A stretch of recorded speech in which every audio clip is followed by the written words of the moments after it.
Welcome back viewers. बहुत ही अहम issue के ऊपर हम बात करेंगे, जिसके ऊपर बात करते हुए भी अब तो अरसा गुजर चुका है। ख़वातीन और हज़रात, मशरक़ी वस्ता और आलमी सलामती की सूरत हाल, ईरान, अमरीका और रूस यूक्रेन जंग के असरात के बायस आज हम आलमी सतह पर तेज़ी से बदलती हुई सिक्योरिटी सूरत हाल पर गुफ्तगू करेंगे।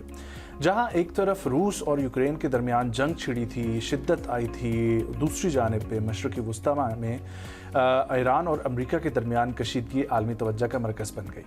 रूस के मुताबिक यूक्रेन ने मास्को और गिरदो नवाह पर 400 से ज़ायद ड्रोन हमले किए, जिसके बाद दोनों ममालिक के दरमियान जारी तनाज़ा मज़ीद पेचीदा हो गया। दूसरी जानिब ईरान और अमरीका के दरमियान बढ़ती हुई कशीदगी आबनाए हर्म्स की अहमियत, खित्ते में फ़ौजी सरगर्मियों और आलमी तवानाई की सूरत हाल पर भी गहरे असरात मुरतब हो रहे हैं। आज हम अपने मेहमान से जानने की कोशिश करेंगे कि इन तनाज़ात के पसे पर्दा अवामिल क्या हैं, आलमी सियासत पर इनके क्या असरात मुरतब हो रहे हैं और आने वाले दिनों में दुनिया को किन चैलेंजेस का सामना करना पड़ सकता है। इसी के ऊपर गुफ्तगू करने के लिए वीडियो लिंक के जरिए हमें ज्वाइन कर रहे हैं जर्नलिस्ट, कॉलमनिस्ट हैं, हमारे साथ मौजूद हैं कुर्बान बलोच साहब। अस्सलाम वालेकुम बलोच साहब, बहुत शुक्रिया प्रोग्राम में शामिल होने के लिए। उम्मीद आप खैरियत से होंगे। बलोच साहब, सिचुएशन ऐसी है कि पूरी दुनिया में जंगें चल रही थी, ईरान अमेरिका की वजह से भी सिचुएशन काफ़ी बैड हो गई, लेकिन इससे पहले भी हम देखें तो बहुत सारी जंगें चल रही थी।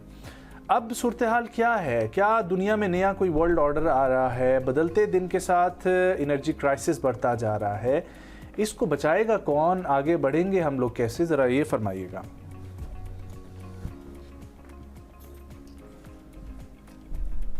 बलोच साहब, आप मुझे सुन पा रहे हैं?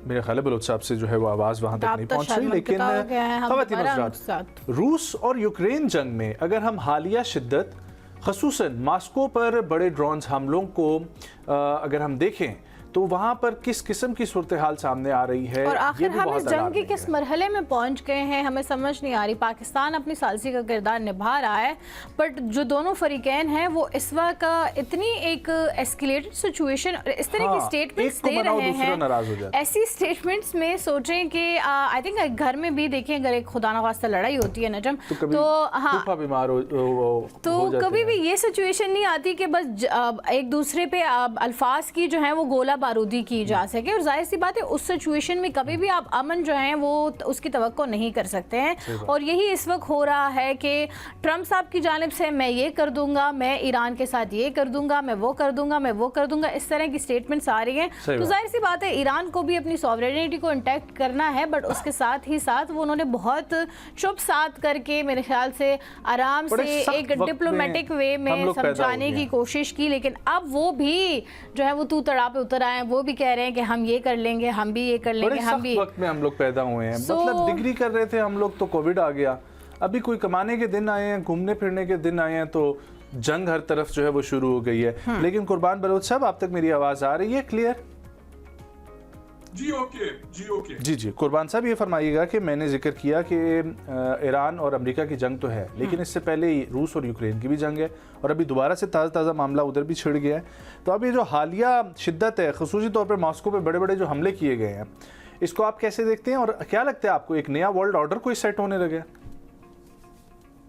जी बहुत शुक्रिया आपका। मैं समझता हूँ कि ये मरहला है बहुत मुश्किल है और चैलेंजिंग है, खास करके पाकिस्तान के लिए और उन ममालिक के लिए जो मिडिल ईस्ट में हैं, क्योंकि इन ममालिक ने अमन के लिए जो कोशिशें की उसको अब दोनों ममालिक मैं समझता हूँ कि अमेरिका और ईरान अपनी अना का मसला बनाकर उन्होंने इंतहाई एक खतरनाक सूरत हाल में डाल दिया है।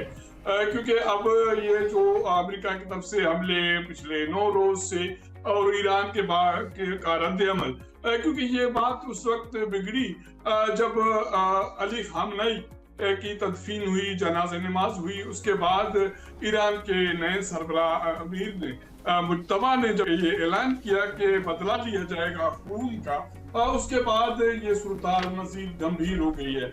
हालांकि तवक्का दुनिया को ये थी कि जंगों में शहादतें भी होती हैं और नुकसान भी होता है, लेकिन जब अमन की मुज़ाकरात की टेबल पे आया जाता है तो फिर कुछ चीजें छोड़नी पड़ती हैं, कुछ चीजें नजरअंदाज करनी पड़ती है और आगे बढ़ने की बात की जाती है।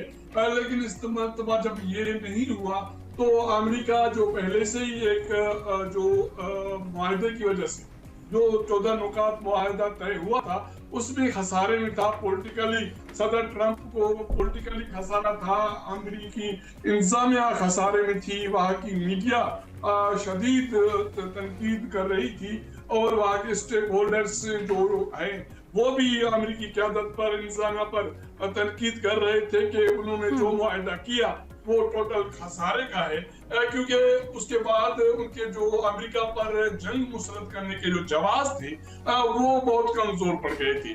तो एक बहाना तो अमेरिका को भी चाहिए था, सदर ट्रंप को भी चाहिए था, लेकिन जब ईरान के अमीर मुत्तबा ने ये ऐलान किया कि खून का बदला लिया जाएगा तो सदर ट्रंप को एक जो बहाना मिला और उसके बाद ये जो नया दौर है या दूसरा मरहला है जंग का, मैं समझता हूँ कि इंतहाई खतरनाक है न सिर्फ अमेरिका के लिए, ईरान के लिए। ये जो मेडिएटर्स हैं पाकिस्तान, कतर और मिडिल ईस्ट के ममालिक, इनके लिए भी एक खतरनाक सूरत हाल पैदा हो गई है। आपको क्या लगता है कि इस वक्त बेहतर कंडीशन क्या निकल सकती है? ईरान को पीछे हटने की ज़रूरत है, बयानबाजी कम करने की ज़रूरत है, या डोनाल्ड ट्रंप को जो है वो होश के नाखून लेने चाहिए और सिर्फ बयानबाजी पर हमला करने के लिए चल दौड़ पड़ना जो है वो नहीं चाहिए? अबनाए हर्म्स की भी एक तरफ सिचुएशन है, वो बहुत मम्मा बना हुआ है इस वक्त, उसके ऊपर क्या कहना चाहेंगे आप? जी, मैं समझता हूँ कि ईरान को भी तामुल का थोड़ा सा मुजाहरा करना चाहिए और सदर ट्रंप को भी मैं समझता हूँ जो मीडिएटर्स हैं और दुनिया के जो ममालिक हैं, वो जो किरदार हैं, क़यादत है, वो उनको भी सब्र करने की बात करे। खास करके अब ईरान की जिम्मेदारी मौजूदा हालात में मैं समझता हूँ कि बढ़ गई है, क्योंकि ईरान के 47 साल में जो इक़्तिसादी पाबंदियां थी, सियासी मुश्किलात थी, अपने जो पड़ोसी ममालिक, इस्लामी ममालिक के साथ जो उनकी चपकलिश थी, वो सारी चीजें इस अमन की वजह से बेहतर हो रही थी। ईरानी अवाम को एक रिलीफ मिलने जा रहा था, उनकी इक़्तिसादी सूरत हाल बेहतर होने जा रही थी, वो तजारत, पेट्रोलियम और गैस की तजारत वो बढ़ने जा रही थी और अपने पड़ोसियों के साथ उनके जो हालात बेहतर होने जा रहे थे। कुर्बान बलोच साहब, मैं समझ अभी तक की जो हमें समझ आई है कि स्ट्रेट ऑफ हॉर्मुज़ का चाहे मसला हो या कोई और मसला हो, ये मामलात तो अभी तूल पकड़ते हुए नजर आ रहे हैं और दोनों पार्टीज में पाकिस्तान अपना किरदार अदा कर रहा है, लेकिन इस वक्त जो एनर्जी क्राइसिस है वो बढ़ते चले जा रहे हैं। इसके लिए हमें अल्टरनेट रूट्स जो तैयार किए जा रहे हैं, जिस तरह मशरिक़ वस्ता का पाकिस्तान के साथ कनेक्टिंग थ्रू हमारे जो है वो पोर्ट्स बनाई जा रही है, या दुनिया की ट्रेड जो है उसका रुख जो तब्दील किया जा रहा है, आपको लगता है कि अल्टरनेट रूट्स जो है उन पे फोकस करने की इस वक्त ज़्यादा ज़रूरत है, ताकि आगे फ्यूचर में भी अगर अमेरिका ईरान के दरमियान कोई सिलसिला होता है तो बाकी चीज़ें जो है वो डिस्टर्ब ना हो? जी बिल्कुल ऐसा नहीं हो सकता। जब ये मरहला शुरू हुआ है तो मैं समझता हूँ कि जब जंग की इब्तिदा हुई थी उसके मुकाबले में अब चीजें मजीद डिस्टर्ब होने जा रही हैं। वो क्योंकि जो एफर्ट्स अमन के लिए की गई थी वो एग्जॉस्ट हो रही हैं और अब जब एक सऊदी अरब का और हौसियों का जो मामला आया है वो यमन के हवाले से, तो वो इंतहाई एक सूरत हाल गंभीर बना रही है पाकिस्तान के लिए, क्योंकि हौसियों ने जो नाकाबंदी का ऐलान किया है सऊदी अरब से, और वहां अगर ये एक जंग छिड़ती है या एक कशीदगी छिड़ती है तो जाहिर है लामाला फिर पाकिस्तान को सऊदी अरब के साथ खड़ा होना पड़ेगा। एक दिफाई मुआहिदा भी है, एक बिरादर मुल्क भी है, एक तारीखी रवाबित भी है, तो ये सूरत हाल को इंतहाई गंभीर बनाएगी। और दूसरी बात यह कि पाकिस्तान जैसे ममालिक साउथ एशिया में छोटी मीशतें हैं, जिस तरह ये जंग लिंगरान करेगा तो फ्यूल की कीमतें बढ़ेगी, गैस की कीमतें बढ़ेगी, आपकी सरमायाकारी रुकेगी, आपकी एक्सपोर्ट कम होगी, तो पाकिस्तान जैसे ममालिक के लिए अंदरूनी खाना जो सूरत हाल है पब्लिकली वो भी मुश्किल हो जाएगी। कि आप देख रहे हैं कि पिछले हफ्ते से जो डेली बेसिस पे जो तेल की कीमतें मुकर्रर हो रही हैं तो जाहिर है तेल की कीमतें बढ़ रही हैं और उसके वजह से जो यहाँ ट्रांसपोर्ट के किराए बढ़ रहे हैं, फुतूनुश की अशिया की कीमतें बढ़ रही हैं और पाकिस्तान की मैशत के हवाले से सारी दुनिया को भी पता है, पाकिस्तान की इंतजामिया को भी पता है कि वो इतनी स्टेबल नहीं है कि इस जंग को जो उसके असरात हैं उसको टाल सके, क्योंकि पिछले हफ्ते भी वज़ीर आज़म या शहबाज शरीफ ने जो मीटिंग की उसमें भी एक मरतबा फिर वो पुराने जो इक़दाम हैं उन पर अमल दरामद के लिए सोचा जा रहा है। तो ये चीजें पाकिस्तान की मईशत को, पाकिस्तान की सरगर्मी को मुश्किलात का शिकार बनाएंगी। और मैं जो ज्यादा से ज्यादा जो खतरे की बात समझ रहा हूँ वो हौसियों के हवाले से है। जब वो सऊदी अरब के हवाले से कोई चीज करेंगे तो फिर जब पाकिस्तान इसमें सर कुर्बान साहब, जैसे आपने कहा कि सऊदी के अगर हालात खुदा न ख्वास्ता ख़राब हुए तो ज़ाहिर है हमें डिफेंस पैक्ट के थ्रू के वजह से भी उनका साथ देना होगा, और वैसे भी हमारा ब्रादर मुल्क है। लेकिन पाकिस्तान अब इस चीज़ का इजहार भी कर चुका है। ईरान से उन्होंने कहा भी है कि अगर सऊदी को कोई ख़तरा लाहक हुआ या फिर ऐसी कोई सिचुएशन हुई तो हम उनका साथ देंगे। तो पाकिस्तान का दूसरी तरफ जो सालसी का किरदार है उसको अब ईरान जो है वो कैसे समझेगा? जाहिर सी बात है diplomatically we are both going towards peace, but लेकिन फिर भी ये जो एक बात अब सामने आई है इसको ईरान, आपको नहीं लगता कि शायद कॉन्फ्लिक्ट का एक और उनको वो जवाब मिल जाएगा? जी मैं समझता हूँ कि हर मुमालिक के अपने प्रायोरिटीज होती हैं। अवलीन तरजीह उनकी अपनी जो अंदरूनी मामलात होते हैं, वहाँ के पब्लिक के इमोशंस होते हैं, उनके रद्द-ए-अमल के और पॉलिटिकल जो एम्बिशंस होते हैं। तो ईरान को भी अंदाजा है कि अगर उन्होंने एक इखलाकी तौर पर जीती हुई जंग जो दुनिया में एक तस्वर है, तासुर है, और ईरान के अवाम के पास भी, और उसके बाद मुज्तबा का ये ऐलान के हिसाब लिया जाएगा और अमेरिका को सबक सिखाया जाएगा, तो उनके जो इमोशंस हैं अमेरिकी अवाम के वो इतनी ज्यादा ऊंचे हो गए, ऊपर हो गए, तो अब उनके लिए पीछे हटना एक सवाल निशान बन गया है। लेकिन उसके साथ साथ ये जो फ्यूचर, लॉन्ग फ्यूचर में उनको इस लिंगारान जो वार है इसका कोई फायदा इस तरह नहीं होगा। मैं समझता हूँ कि बेहतर है कि वो तहम्मुल का मुजाहरा करे, एक मरतबा फिर मुज़ाकरात के टेबल पे जाएं। ऐसा ना हो कि जो सालिस मुमालिक हैं वो भी एक नई जंग, नई कॉन्फ्लिक्ट का शिकार हो और नई मसाइल का शिकार हो, तो वो भी इससे दस्तबरदार हो जाए, तो फिर सर दूसरी तरफ हमारे वजीर पेट्रोलियम का ये कहना कि अब हम सिर्फ अपनाए हर्मुज़ पे जो है वो रिलाई नहीं कर रहे हैं पेट्रोल के लिए, अब हम जो है मज़ीद चीज़ें भी देख रहे हैं, एक्सप्लोर कर रहे हैं कि अगर हमें कहीं से मिलती है। आपको नहीं लगता कि इसका मतलब कहीं ना कहीं ये है कि अब पाकिस्तान को भी ये लगता है कि शायद ये कशीदगी जो है वो मज़ीद तूल बढ़ेगी और ये तनाज़ा जो है वो लंबा खिंच जाएगा, तो उसकी वजह से हमें एटलीस्ट एनर्जी क्राइसिस का जो अभी हम जिस हालत से मुश्किल से दो चार हैं वो आगे ना फेस करनी पड़े? तो आपको क्या लगता है कि पाकिस्तान भी अब जो है वो इस कश्मकश में चला गया है कि क्या ये मामला पीस की तरफ बढ़ेगा भी कि नहीं बढ़ेगा? जी मैं समझता हूँ कि पाकिस्तान को अंदाजा है कि ये मामला बढ़ेगा।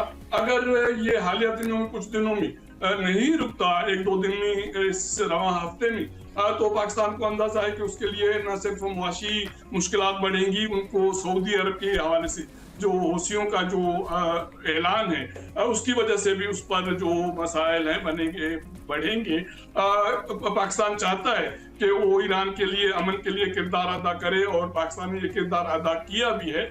लेकिन ईरान के, मैंने जैसे बात पहले की कि उनके अवाम के जो इमोशंस है वो इतने ज्यादा हो गए हैं कि उनको कूल डाउन करना ईरान की क़यादत के लिए अब बहुत मुश्किल है कि वो बिल्कुल खामोश हो जाएं, पीछे हट जाएं। तो वो भी एक जो सेफ पैसेज, ये आप ये कह सकती हैं कि वो इखलाकी एक जवाब ढूंढने की कोशिश कर रहे हैं कि सदर ट्रंप भी कोई तहम्मुल का मुजाहरा करे तो ईरान भी ये अमल को रोके। लेकिन फिलहाल एकतरफा तौर ईरान के लिए बहुत मुश्किल होगा, क्योंकि वहाँ भी एक तासुर है कि दो ग्रोह हैं, एक वो हैं जो अमन के लिए ज्यादा उनकी एफर्ट्स हैं या ख्वाहिशमंद हैं, एक वो हैं जो चाहते हैं कि वंस इस इशू को अमेरिका के साथ, इजराइल के साथ किसी मंतकी अंजाम तक पहुंचाएं और इसको डू और डाई के। अच्छा कुर्बान बलोच साहब, फैसला को ज़रा इसके ऊपर बात कीजिएगा कि इस वक्त ईरान और सऊदी अरब के ताल्लुकात कैसे हैं, क्योंकि आपने हूसी बागियों का जिक्र किया। बहुत सारे लोग ये समझते हैं कि हूसी बागियों को सपोर्ट कर रहा है इस वक्त ईरान भी। तो आपको लगता है कि ऐसा कोई सिचुएशन है? क्योंकि हमने देखा कि पहले मरहले में सऊदीया ने बड़ा अच्छा साथ दिया ईरान का और ईरान ने भी उन पर हमला नहीं किया, पाकिस्तान की वजह से ही सही। लेकिन अब जब दोबारा से हम देख रहे हैं तो सऊदी अरब के ऊपर हमले हो रहे हैं और पाकिस्तान भी मजबूर है। तो आपको क्या लगता है कि इसमें इस वक्त जो है वो ईरान और सऊदी अरब के आपस में मामला कैसे हैं? जी, मैं समझता हूँ कि ये हो सकता है कि ईरान की तरफ से ना भी हो, हम उस पे मैं इस तरह की कोई बात नहीं करना चाहता ठीक है कि कोई ईरान या कोई, लेकिन ये जो कुव्वतें हैं हूसियों जैसे, ये तो दुनिया में आपने देखा कि वो एज अ प्रॉक्सी के तौर पर जब किरदार अदा करते हैं तो अमन के लिए बहुत मुश्किलात पैदा हो जाती हैं। आप अगर इसके जो पहले अफगानिस्तान में भी इस तरह की कुव्वतें पैदा हुई और अरब कंट्रीज, मुख्तलिफ अरब कंट्रीज में भी इस तरह की कुव्वतें पैदा हुई जिन्होंने इस तरह की सूरत हाल पैदा की, तो फिर बहुत सारे अरब कंट्रीज जंग और जदल का वो शिकार हो गई और उसकी वजह से उनका अमन भी मुतासर हुआ, उनकी मईशत भी मुतासर हुई। और खुदा न खास्ता इस मरतबा ये होता है तो मैं समझता हूँ कि उसके बाद जो इजराइल का जो एक प्लान था वो ग्रेटर इजराइल का और मुस्लिम ममालिक को, इस्लामी ममालिक को आपस में लड़ाने का, तो वो ख्वाब अगर उसका वो आगे बढ़ता है तो मैं समझता हूँ कि मुस्लिम ममालिक के लिए, इंक्लूडिंग पाकिस्तान, सऊदी अरब, ईरान, सबके लिए एक मुश्किल सूरत हाल पैदा होगी। मैं समझता हूँ कि इजराइल का रोज अव्वल से इस तरह का प्लान था कि इस जंग को ज्यादा से ज्यादा लिंगाराम किया जाए, क्योंकि इस जंग से वो तो हमले ईरान पे कर रहा है, लेकिन मुस्लिम ममालिक आपस में जो चपकलिश है, वो जो झड़पे हैं, जो उनके एक दूसरे पर हमले हैं या अमेरिकी तनसीबात पे हमले भी वो अपने अपने ममालिक पर उनकी वदानत पे हमले समझते हैं, तो ये इंतहाई एक खतरनाक सूरत हाल पैदा होगी। आपने मुत्तहिदा अरब इमारात की सूरत हाल 2-4 माह में देखी, इतनी बड़ी मईशत रुक सी गई है, थम सी गई है, जुमूद का शिकार हो गई है, तो बाकी ममालिक उसके मुकाबले में मुआशी तौर पे और सरमायाकारी के हवाले से इतने मजबूत तो नहीं है, तो उनके लिए तो मजीद मुश्किलात पैदा हो सकते हैं। मैं बारहा ये कहता हूँ कि पाकिस्तान के लिए ये सूरत हाल जो है इंतहाई कठिन है, खास करके मुआशी सूरत हाल के हवाले से कि पाकिस्तान में मुआशी मईशत आपको अंदाजा है कि कोई इतनी बेहतर नहीं है। हमारे पास अगर फॉरेन एक्सचेंज के रिजर्व हैं तो वो भी किसी दोस्त ममालिक के हैं, IMF के हैं, कुछ सऊदी अरब के हैं, कुछ चीन के हैं, वो भी हमारे अपने पास नहीं है। अगर तेल की कीमतें अब भी बढ़ती हैं, गैस की कीमतें बढ़ती हैं, तो इंतहाई एक खतरनाक सूरत हाल पैदा हो सकती है। बिल्कुल सही कह फरमा रहे हैं, होगा जो इजराइल चाहता है। बिल्कुल सही बात है। बहुत बहुत शुक्रिया कुर्बान बलोच साहब आपके वक्त के लिए। ख़वातीन हज़रात, अमेरिका और ईरान के दरमियान मौजूदा सूरत हाल में सफारती हल जो है वही निकल सकता है, क्योंकि जंगी सूरत हाल तो करके दोनों ममालिक देख ही चुके हैं। वक्फे की तरफ हम लोगों ने बढ़ना, हेडलाइंस का वक्त हुआ, चाहते हैं वापस आएंगे हमारे साथ।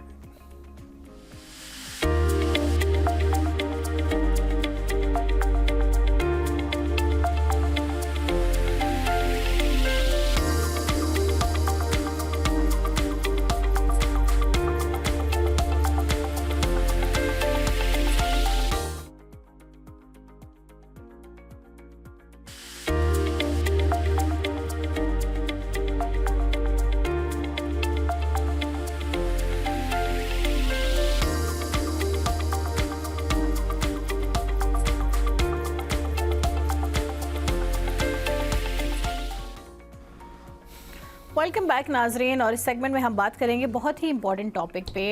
पाकिस्तान में हम देख रहे हैं जगह जगह, हर शहर में ही तकरीबन गैर कानूनी तामीरात के ख़िलाफ़ जो है वो कार्रवाइयाँ हो रही हैं। मेरा सवाल ये हमेशा होता है कि आखिर वो गैर कानूनी तामीरात जो हैं वो हो कैसे पाती हैं। जब वो गैर कानूनी होती है तो उस टाइम पे हम कहाँ होते हैं, उस टाइम पे इंक्रोचमेंट कहाँ होती है, उस टाइम पे हम कोई क्यों फ़ैसला नहीं कर पाते हैं। जब वहाँ पे लोग आबाद हो जाते हैं, उनके बिजली के मीटर लग जाते हैं, सब कुछ हो जाता है, वो वो आधी ज़िंदगी का निसफ हिस्सा वहाँ गुजार लेते हैं, उसके बाद हमें समझ आती है कि ओहो ये तो उन्होंने जो है वो गैर कानूनी कार्रवाई थी, तो उस पर फिर कार्रवाई होती है और उसके बाद उन लोगों को घर से बेघर कर दिया जाता है। अब घर से बेघर होने का जो दुख और दर्द है, जाहिर है वो हम हर बंदा ही समझ सकता है। एक सर पे जो छत होना, जैसे कहते हैं ना आजकल, वैसे भी हमारी सीएम पंजाब का एक अपनी घर अपना छत के जो एक स्कीम चल रही है, वो भी इसीलिए है कि इंसान को अपना घर जो है वो बहुत प्यारा होता है।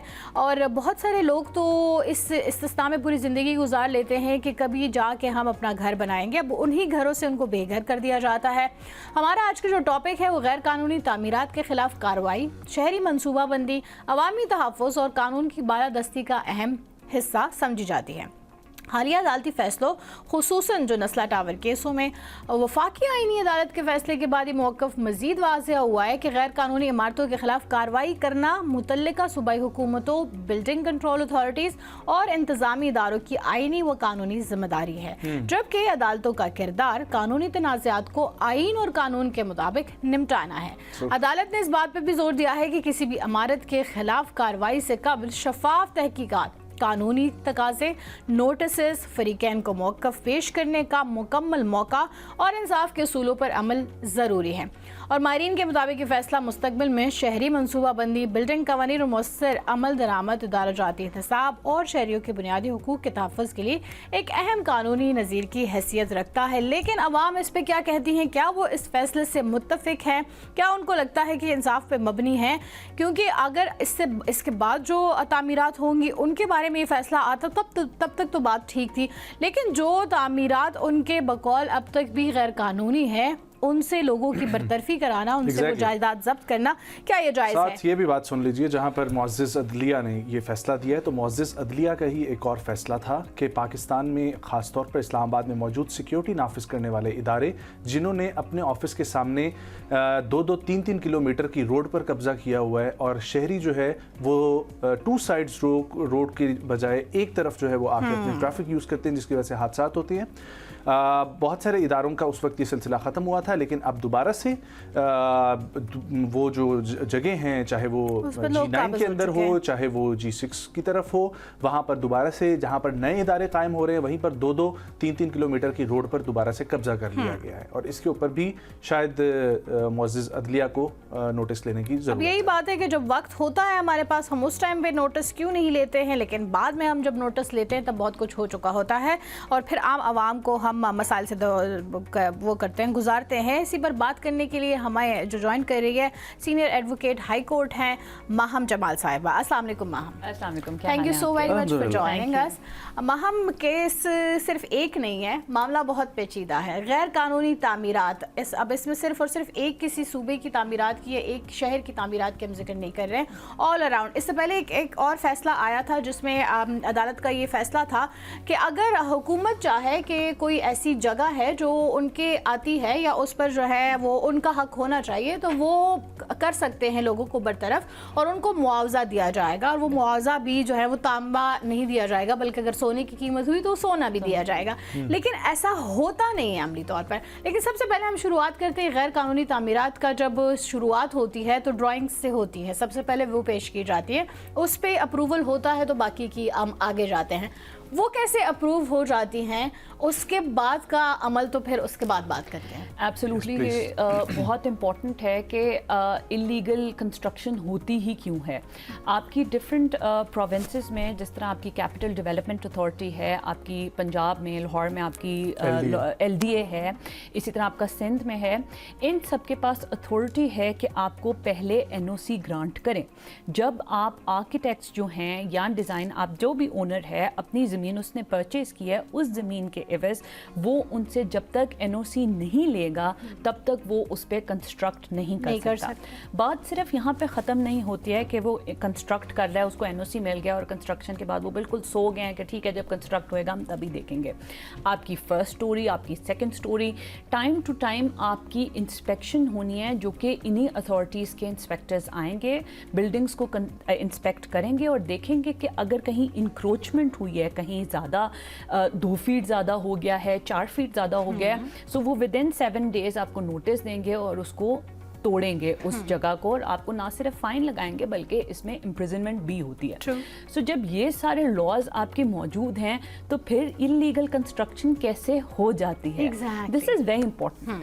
अब आपके हम we're all aware corruption, bribes, आपके big names, आपके exactly आपके big builders, they bribe the authorities, they bribe, और उसके बाद वो अपनी आंखें बंद कर लेते हैं कि ठीक है जब तक ये तामीर होना है, हो सकता है मेरी रिटायरमेंट हो जाए, हो सकता है ये हो जाए, सो देन मुझे अपनी हेफ्टी अमाउंट भी मिल गई है। सो ये सिर्फ बात यहाँ पे ख़त्म नहीं होती है, जो भी पब्लिक ऑफिस आप ऑक्यूपाई करते हैं, आप में जितने भी ऑफिसर्स हैं उसमें स्टेट की तरफ से आपके ख़िलाफ़ इंक्वायरीज़ भी हो सकती हैं, आपके नैब के केसेस हो सकते हैं, आपके जो करप्शन और आपके एक्ट्स इतने बने हुए हैं वो सब हो सकते हैं, यहाँ तक कि विद इन डिपार्टमेंट आपके इंक्वायरी आपके अगेंस्ट खुल सकती है कि अगर आपने किसी भी तरह की करप्शन की है उस तहत। लेकिन सवाल हम ये करेंगे कि क्या हमारे कानून को हमारे अपने ही इदारों के सरबराहान इतना वीक समझते हैं कि उनको लगता है मैं बरी और ज़िम्मा हूँ, मुझे मेरी कोई रिस्पॉन्सिबिलिटी ही नहीं होगी, जब तक ये केस खुलेगा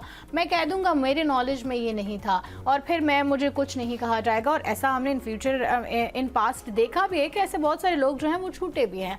सो आखिर क्या हमारा कानून जो है वो बिग शॉट्स को कुछ कहता नहीं है? उनको जहाँ कटहरे में खड़ा करना होता है, उनसे पूछताछ होती है तो वो छूट जाते हैं, लेकिन अगर यही काम कोई गरीब कर ले तो फिर उसे सजा ज़रूर दी जाती है। बिल्कुल, that's very true and unfortunate at the same time कि आप जब आप पब्लिक ऑफिस को अब्यूज़ करते हो तो आप ऐसे अपनी आंखें बंद करके बैठे होते हो कि नहीं नहीं मेरे तो बड़े लिंक्स हैं, मैं बच के निकल जाऊंगा।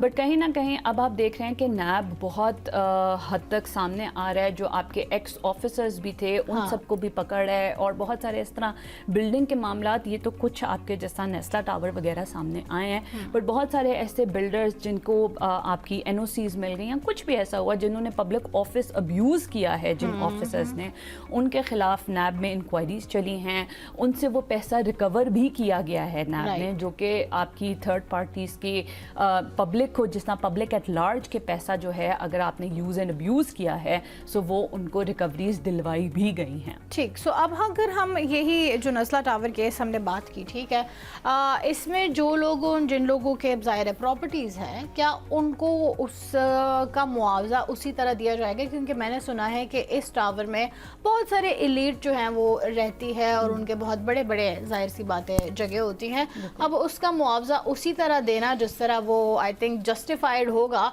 आपको लगता है कि उनको उतना ही मुआवजा दिया जाएगा? पहले तो ये बात बहुत इम्पॉर्टेंट है कि जब इसका पिछला फैसला आया था सुप्रीम कोर्ट ने इसको गिराने का दिया था, वो एक क्योंकि जब आपका थर्ड पार्टी राइट क्रिएट हो जाए, ना गलती बिल्डर की थी, गलती NOC देने वाले की, अथॉरिटी की गलती थी। थर्ड पार्टी जिसने पैसा लगाया है, जिसने कुछ ने बेशक एलीट, एक हम अगर उसको साइड पे रख लें, एक वो इंसान, बहुत सारी बिल्डिंग्स हैं कि जिसने अपनी ज़िंदगी की जमा पूंजी करके एक घर बनाया, एक अपार्टमेंट लिया है, and then suddenly one fine day on the orders of the supreme court आप बुलडोज कर देते हो उसको। सो ये आपके जब थर्ड पार्टी राइट्स क्रिएट हो जाएं, आपके एस्टॉपल का प्रिंसिपल लग जाता है, और वो कानून शहादत में कहते हैं कि अगर आप किसी बिल्डर या किसी उसकी गलती की वजह से आप बोनाफाइडी परचेजर को नुकसान नहीं पहुंचा सकते। अब बोनाफाइडी परचेजर जो होता है उसको कानून के ज़िम्मे में किसको कहते हैं? जिसको नहीं पता, जिसने गुड फेथ में वो प्रॉपर्टी खरीदी, जिसने अपनी ज़िंदगी की जमा पूंजी लगाई और वो लिया, एंड वन फाइंड उसको पता चलता है कि आप तो ये सारा गिरा रहे हैं। अब जहाँ तक कि कॉम्पनसेशन की बात है तो उसमें ये ज़रूर आया था कि नेस्ला टावर जब गिरा सो इस जो ज़मीन थी गिरने के बाद उसको नीलाम किया जाएगा, और जो भी उसकी वैल्यू लगेगी उसमें हम उसको डिवाइड कर देंगे। बट आज तक ये नहीं हो सका, आज तक इसको नहीं हो सका। सो इसमें हम कहते हैं कि अदारों की नेग्लिजेंस है कि आज तक वो इसको उस हद तक, इदारों की नेग्लिजेंस ना होती तो शायद वो टावर ही ना होता, राइट? सुभान साहिबा, ये बताइएगा ज़रा, हम आते हैं इस्लामाबाद की तरफ। इस्लामाबाद में बहुत सारी आबादियाँ पहले की बनी हुई हैं, कुछ रूरल एरियाज़ हैं, और उसमें एक बहुत बड़ा केस था जो आपने पिछले दिनों भी सुना, बरी इमाम और उसके पीछे की जगह। उसमें कहा यह जाता है कि हम लोकल्स को तंग नहीं करें, लेकिन बाहर से जो आके लोग बसे हुए उनको हम कर रहे हैं। इस्लामाबाद में उस जगह पे तो अब चूंकि ख्याल आया कि वहाँ पर कोई नई डेवलपमेंट करनी है तो इसलिए उस जगह के ऊपर नज़र पड़ी। आज भी इस्लामाबाद की सराउंडिंग्स में ऐसे बहुत सारे एरियाज़ हैं जो नदी नालों के ऊपर बने हुए हैं, जिसमें एक कुरंग नाला बहुत मशहूर है और पानी आता है, अभी भी वो सारे घर डूब जाते हैं। प्रॉपर्टी डीलर्स ने वो जगह बेची हैं, कसूर प्रॉपर्टी डीलर्स का है, ठीक है, एंड यूज़र्स जो बाई कर रहे हैं उनका कसूर है, लेकिन यहाँ पर इदारे का कसूर बिल्कुल है। बहुत सारे ऐसे टाउन्स हैं जहाँ पर CDA की इम्प्लीमेंटेशन, रूल्स एंड रेगुलेशन लागू ही नहीं होते हैं, हालांकि वो आते CDA की रेगुलेटरी के अंडर है। सो जहाँ पर एक जगह पे जब एक इदारा आता है घर गिराने के लिए और वहाँ पर वो कानूनी जो है ना वो लेकर आता है कि हम कानून के तहत ये काम कर रहे हैं, वहाँ पर ये जो शहरी हैं ये किसके पास फिर जाएं, ये क्या करें? ये उनकी जगह पे जब केस करते हैं तो आगे से सुनने को मिलता है कि वाकई में आप लोग तो गलत लैंड पे बैठे हुए हैं, लेकिन वो गलत लैंड पे अपनी मर्जी से क्या बैठे थे, उन्होंने तो आके जगह खरीदी और वहाँ पर पहुँचे हैं। एक पूरा मरहला है, 10-12 साल, 15 साल, 20 साल पुराना जो है ये मरहला है। कसूरवार अब कौन है? स्टेट जो है वो आगे आएगी मदद करने के लिए, इदारा जो है उसमें वो जो पुराने लोग उस वक्त बैठे थे उनको जो है पकड़ना चाहिए। ये मामला करना क्या चाहिए, क्योंकि फेयर ट्रायल तो फिर नहीं होता यहाँ पे। बिल्कुल, दैट्स वेरी ट्रू। और आपका जब ऐसी कोई सूरत हाल होती है तो हम इमीडिएटली एडवाइस करते हैं कि आप कोर्ट जाएं। कोर्ट से आपको सबसे पहले स्टे ग्रांट होता है, क्योंकि आपने तो जैसे कि मैंने पहले कहा कि आपने तो गुड फेथ में प्रॉपर्टी बाई की थी। और आपको ज़्यादातर ये भी मालूम होगा कि जब हम प्रॉपर्टी ख़रीदते हैं या जब हम कोई घर ख़रीदते हैं उसमें देखते हैं कि NOC अवेलेबल है इनके पास, कंप्लीशन सर्टिफिकेट, एनीथिंग, ये सारी चीज़ें हैं, तभी हम जाके वो प्रॉपर्टी खरीदते हैं। सो जब ये सर्कमस्टांसेस हो जाएं, आप कोर्ट में वही डॉक्यूमेंट लेके जाएंगे और उसी डॉक्यूमेंट के तहत कोर्ट उनको for the time being stay देगा till the finality of the suit. और सूट के बाद जो भी कोर्ट डिसाइड करेगा, सो आपको या तो उस बिल्डर की तरफ से कॉम्पनसेशन अगर आपको प्रॉपर्टी डीलर ने गलत दिया है, और इसके साथ साथ वो जितने भी ऑफिसर्स हैं जिन्होंने सपोज NOC दे दिया, बिल्डिंग की इंस्पेक्शन नहीं की, उनके खिलाफ इंक्वायरी भी चल सकती हैं। यहाँ पर मसला ये है कि सेनेटर्स बने हुए, मेंबर पार्लियामेंट के स्पीकर्स बने हुए वो लोग थे जो कब्जा करते थे इस्लामाबाद में। आज उनके बेटे जो है वो बच्चे हैं, खुद तो वो लोग जा चुके हैं इस दुनिया से, और वो भी आगे जो है वो कब्जा माफिया है, कब्जा ग्रुप्स हैं। एक आम बंदा कैसे जो है वो जाके उसके ऊपर केस करे जो ऑलरेडी मेंबर पार्लियामेंट है, ठीक है, या सेनेट के अंदर बैठा हुआ है? ये तो हालत है हमारे मुल्क का। और रही बात, आप बात कर रही हैं इदारों की, जो डेवलपमेंट अथॉरिटीज़ हैं, उन डेवलपमेंट अथॉरिटीज़ के अंदर सबको पता है कि पैसे चलते हैं और पैसा लेकर काम जो है वो किया जाता है। पैसे के बगैर तो सही काम भी वहाँ पर नहीं होता। कायदे आज़म माशाल्लाह से आज भी इस मुल्क के सारे फैसले खुद करते हैं आके। ट्रू। तो अब वहाँ पर अब ये जो रिश्वत वाला मामला भी है, ये सब भी है, तो ये क्या ये अदलिया को मालूम नहीं है? ये बिल्कुल है। और जब हम कहते हैं कि आपको तो अपना फ़र्स्ट स्टेप लेना है, आपको कहीं ना कहीं कि अगर आप जुर्म के ख़िलाफ़ या अगर आप किसी भी इसके ख़िलाफ़ चुप रहोगे तो then you are also party to it. So कहीं ना कहीं you need to raise your voice. आप जब तक कोर्ट में नहीं जाएंगे, जब तक ये सारी चीज़ें नहीं करेंगे, तब तक ये मामला कभी भी हल नहीं हो सकता। So you need to go to the court. आपको जाके केस फाइल करना है, उसके बाद आपको स्टेट अथॉरिटीज़ के सामने लेके आना है कि ये हुआ था।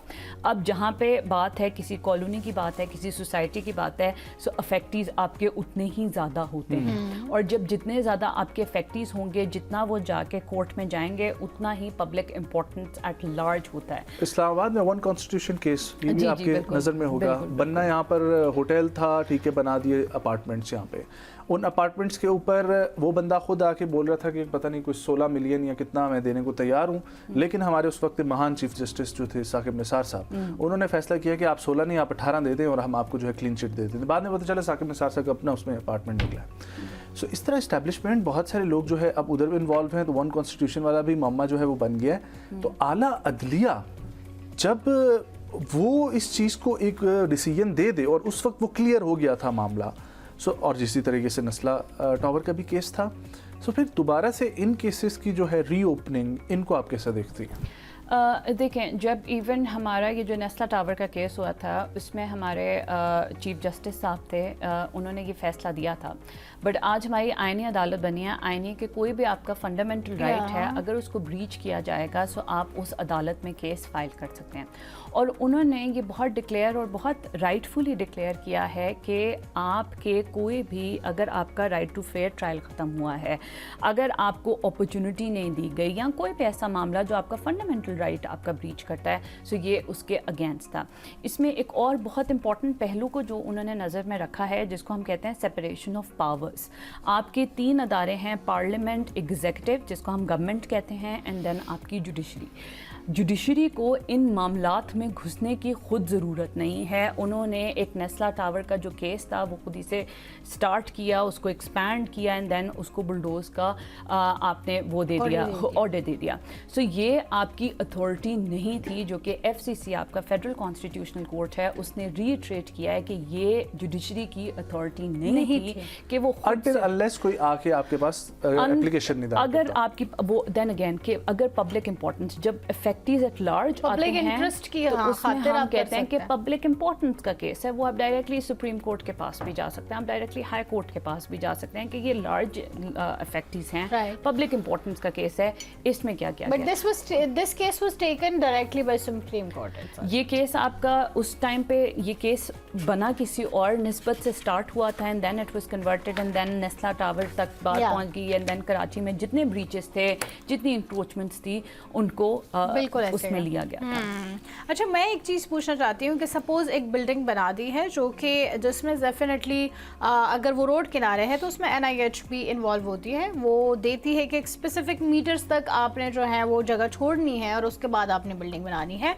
लेकिन अगर सपोज़ एक टाइम पे वो दे इजाज़त और वो बिल्डिंग बन जाए और बाद में वही सेम जो आजकल हो रहा है उसका केस खुल जाए और मसला हो जाए, क्या वो बंदा इदारों पे जो है केस कर सकता है? The builder no no no not the builder, जिसकी वो इमारत है, जिसकी वो जो रिहायशी हैं देखें, वो या जिसकी इमारत है वो डायरेक्टली उस इदारे को और उस इदारे के भी मुतालिका अफसरान को वो जगह खरीदी थी ना, बिल्कुल, ठीक है, तो वो क्या इदारों पे जिसको केसेस कर सकता है? यही बात है कि जो बोनाफाइडी परचेजर है, जिसको नहीं पता ये किस तरीके से बना है, इंक्रोचमेंट हुई है, करप्शन दे के बना है, सो वो तो हमेशा उसके पास एब्सोल्यूट राइट है और उसमें स्टॉपल का प्रिंसिपल लग जाता है। लेकिन जो दूसरी हद तक चीज़ है कि अगर आपको किसी बिल्डर ने उसको NOC नहीं मिला और उसने उस पर तामीरात शुरू कर दिया है, सो फिर अथॉरिटी उसको बुलडोज कर सकती है विद इन। लेकिन हमारे यहाँ पे जो मसला होता है, जो नेग्लिजेंस आती है ना, कि इंस्पेक्शन नहीं होती है, ब्राइब्स आ जाती हैं, वो सर्कमस्टांसेस ऐसी आ जाती हैं। आपको यहाँ तक पता है कि आपने बिल्कुल शुरू में कहा कि उधर गैस भी लग गई, पानी भी मिलना शुरू हो गया। जब तक आपको कंप्लीशन सर्टिफिकेट नहीं मिलता तब तक इवन ना आपके वहाँ पे गैस इंस्टॉल हो सकती है, ना पानी दिया जा सकता है। ये तो वो वाली बात है कि आप किसी को डेथ सर्टिफिकेट जारी हुआ है और आप उसका जो है वो इलाज कर रहे हैं, ठीक है, तो यहाँ पर वो डेथ सर्टिफिकेट जारी नहीं हुआ, लेकिन जब वो बिजली के बिल आ रहे हैं तो उसका सबूत ये है कि हुकूमत पाकिस्तान इस जगह को रिकॉग्नाइज करती है, इसीलिए यहाँ पर बिजली के और गैस के बिल दोबारा रिकॉग्नाइज कैसे कर सकते हैं? अच्छा, अब हम आते हैं जरा इस प्रोसेस को बताइएगा कि if you are buying a property तो अब आपको किन किन चीज़ों का ख्याल रखना है? देखें, अभी इस पे तो कानून साजी नहीं है कि डिजिटाइज कर दिया जाए, बट बहुत सारे इवन ये नेस्ला टावर के केस के बाद और बहुत सारे केसेस के बाद कि बोनाफाइडी परचेजर जो गुड फेथ में प्रॉपर्टी खरीदता है उसकी तो कोई वो नहीं है, उसकी तो गलती क्या है? उसकी गलती क्या है, सो उसको कैसे लॉ प्रोटेक्शन देगा? सो इस पे बात भी हो रही है कि अगर आप अपने कानून को डिजिटाइज करते हैं कि उसके पास सारा बिल्डिंग का प्लान मौजूद हो, डिजिटल प्लेटफॉर्म पे वो देख सके, उस पर NOC देख सके, क्योंकि the maximum a buyer can get is the NOC। So वो NOC समटाइम्स तो वो हमने जो कहा कि बैक एंड से कैसे लिया गया है वो तो उसको नहीं पता है, and then one fine day आप कुछ भी करके उसको इंक्रोचमेंट की उस जिम्मे में लाके उसको बुलडोज कर सकते हो। बट अभी इस पे कानून साजी बहुत इंपॉर्टेंट है कि ये सारी documents, building plans, everything needs to be digitised, और जो बायर है, जो पब्लिक एट लार्ज है, उसको कहीं से खुद देख सके कि ये प्रॉपर्टी जो है बिल्कुल ठीक है या नहीं ठीक है। आपको नहीं लगता कि वैसे ऐसा ओवरसीज के लिए तो हमें सबसे पहले कर लेना चाहिए, क्योंकि ओवरसीज बहुत सारे लोग यहाँ प्रॉपर्टी खरीदते हैं और बाद में पता चलता है या तो वो प्रॉपर्टी एग्जिस्ट नहीं करती या फिर वो कोई फ्रॉड है, किसी वो जो क्या उसको कहते हैं शामुलात की ज़मीन थी या समथिंग लाइक दैट। सो आपको नहीं लगता कि सबसे पहले हमें इस चीज़ पे काम करना चाहिए कि हमें एक ऐसा पोर्टल बना लेना चाहिए जिसमें हम एटलीस्ट ओवरसीज को उन सारी डॉक्यूमेंटेशन के अप्रूवल समेत कि हाँ वो ऑथेंटिक है कि नहीं है, जैसे कि HSC से हम डिग्रीज अप्रूव कराते हैं, सो ऐसा कुछ होना चाहिए। बिल्कुल ऐसा, और डिजिटाइज्ड होना चाहिए हाँ। कि आप कहीं से भी बैठ के दुनिया के किसी, क्योंकि हमारे पास ओवरसीज का बहुत इन्फ्लक्स है, बिल्कुल बहुत ऐसे। इन्वेस्टमेंट है हमारे पास, और उनको प्रोटेक्शन देना बहुत इंपॉर्टेंट है, क्योंकि वो बाहर होते हैं, प्रैक्टिकली आके ग्राउंड रियलिटीज़ को नहीं देख सकते। सो इसी पे बात है कि आपका ये सारा सिस्टम डिजिटाइज्ड होने की बहुत ज़रूरत है। अपार्ट फ्रॉम दैट, इसी के साथ साथ एक बहुत इंपॉर्टेंट बात है कि अगर आजकल बहुत कॉमन हो गया है कि ऐसी स्कीम्स बेचते हैं कि आप इतने पैसे इन्वेस्ट करें, हम ये आपको अपार्टमेंट इतने का मिल जाएगा, ये हो जाएगा, अगर उनमें, और बहुत सारे फ्रॉड्स हुए हैं, ऐसे डेवलपर्स ने फ्रॉड किए हैं, then they flew out of the country. जब वो बाहर निकल जाते हैं तो आपके पास यहाँ पे एक और रेमेडी भी अवेलेबल है जिसको हम कंज्यूमर प्रोटेक्शन कहते हैं, कि आप कंज्यूमर कोर्ट्स में केस फाइल कर सकते हैं। और वही बात है कि फिर आपका कंज्यूमर कोर्ट में एक तो ट्रायल जो है वो बहुत स्पीडी होता है, एक्सपेडाइट कर दिया उसको कर दिया जाता है, और उसके बाद उस ट्रायल से उसको फाइन इम्पोज हो सकता है, उसको इम्प्रिजनमेंट हो सकती है। ठीक, सो मतलब कि रेमेडीज़ मौजूद हैं, बट हमारी जो आवाम है बेसिकली वो अवेयर नहीं है। अच्छा, अब मुझे ये बताएं, नए लॉज जो कि गैर कानूनी, स्पेशली अगर हम तामीरात के बारे में बात करें तो इलीगल कंस्ट्रक्शन के लिए ऐसे कौन से लॉज जो हैं वो मुख्तस किए गए हैं जिनका ख्याल रखना चाहिए, स्पेशली अगर सपोज़ कोई हमें इस वक्त देख रहा है और वो ये प्लान करके बैठा हुआ है कि मैं ये जो है इलीगल एक कंस्ट्रक्शन करना चाह रहा हूँ, सो उसको मोहतात होने की ज़रूरत है इन लॉज से? देखें, आपके एंटी इंक्रोचमेंट लॉज बने हुए हैं, आपके सारे प्रोविंसेस के लॉज बने हुए हैं, आपके CDA के अपने रूल्स एंड रेगुलेशंस हैं। आप अगर सिंध में हैं, आपके सिंध की जो अथॉरिटी है, आपके LDA के रूल्स एंड रेगुलेशंस हैं। इसके बाद लॉज आपके बहुत वसी हैं। जो बिल्डर है अगर वो ये सोच रहा है कि वो आज, और आई थिंक ये नेस्ला टावर एंड ये बहुत सारे केसेस उसके लिए एक प्रेसिडेंट इन्होंने दे सेट अ गुड प्रेसिडेंट कि इन पे आप बहुत नज़र डालें, क्योंकि अगर आप आज समझते हैं कि आप NOC हासिल कर लेंगे, वो आपके विदिन 7 डेज लॉ के अंदर लिख दिया गया है, CDA के लॉ के अंदर लिख दिया गया है कि अगर आप इंक्रोचमेंट कर रहे हैं आपको बुलडोज कर दिया जाएगा। इसके अलावा अगर आप करप्शन कर रहे हैं ना सिर्फ आपके ऑफिसर पे पड़ेगी बात, बल्कि बिल्डर पे भी पड़ेगी, और आपको सज़ा भी हो सकती है, जिसमें 3 से 10 साल तक की सज़ा आपको हो सकती है बिल्डर्स को। कि अगर आप सपोज़ मैंने यहाँ पे बिल्डिंग बनाई और साथ एक पार्क था, और पार्क से मैंने कोई 10 फीट या उससे ज़्यादा ले लिया है, देन मैं लायबल हूँ, मुझे इम्प्रिजनमेंट हो सकती है, ना सिर्फ उस ऑफिसर को हो सकती है बल्कि सबसे पहले मुझे इम्प्रिजनमेंट हो सकती है। अगर अथॉरिटी बिलफर्ज जो है वो करप्ट नहीं है, देन डायरेक्टली मेरे पे लॉ अप्लाई करेगा और मुझे सज़ा हो सकती है, मुझे हैवी फ़ाइन हो सकता है, और heavy fine 0.10% of the property की वैल्यू होती है। जाते जाते एक आखिरी छोटा सा ये भी बता दीजिए कि किसी सोसाइटी में ना पार्क के एरियाज मुख्तस होते हैं, राइट, लेकिन बहुत सारी सोसाइटी के जो सरबराह होते हैं ना, वो क्या कर लेते हैं कि वो पार्क का एरिया भी बेच बूझ देते हैं, ठीक है, और या फिर पार्क को बहुत छोटा कर देते हैं। तो क्या उसमें भी वहाँ सोसाइटी के जो लोग हैं वो केस कर सकते हैं वहाँ पे? बिल्कुल केस कर सकते हैं। आपके बिल्डिंग प्लान्स जो होते हैं या आपकी सोसाइटी के भी प्लान्स अवेलेबल होते हैं, और जो रेजिडेंशियल एरिया उस पर कमर्शियल प्रॉपर्टी नहीं बना सकते। आपको याद होएगा कि CDA में पिछले कुछ सालों में एक वो शुरू हुआ था कि मुहिम शुरू हुई थी कि आपके रेजिडेंशियल एरिया में बहुत सारे कमर्शियल रेस्टोरेंट बने हुए थे, बट उन्होंने उसको ख़त्म किया था। जो भी बिल्डिंग, जो भी सोसाइटी के प्लान्स के अगेंस्ट होएगा, आप कभी भी उसके अगेंस्ट जा सकते हैं कि यहाँ पे तो पार्क बनना था, आपने यहाँ पे प्रॉपर्टी कैसे बनाई है। जिस तरह भी बहुत एक रिसेंट हुआ था, हमारे पास ही वो केस हुआ कि उसमें अब जो था कि जो नाला था उस एरिया को भी उस विसिनिटी में ला रहे थे, और कह रहे थे कि इसके ऊपर भी उसको भी बेच रहे थे और उसको कंस्ट्रक्ट कर रहे थे। और जहाँ पर उन्होंने बेचा नहीं है ना, वहाँ पर बहुत सारे लोग हैं जिनके साथ नाले लगते हैं, उन्होंने खुद कब्जा किए हैं। बिल्कुल खुद कब्जे किए हैं, एग्जैक्टली। वो इसी पाकिस्तान के एक बहुत बड़े सहाफ़ी हैं, उनके मोस्टली मैंने भी बहुत सारे ऐसे लोग देखे हैं जिन्होंने किया। बहुत बहुत शुक्रिया मान साहिबा फॉर कमिंग, बहुत अच्छा लगा आपसे बात करके। ख़वातीन हज़रात, एक ब्रेक शामिल करते हैं, वापस आएंगे, हिम्मत जाए हमारे साथ रहिएगा।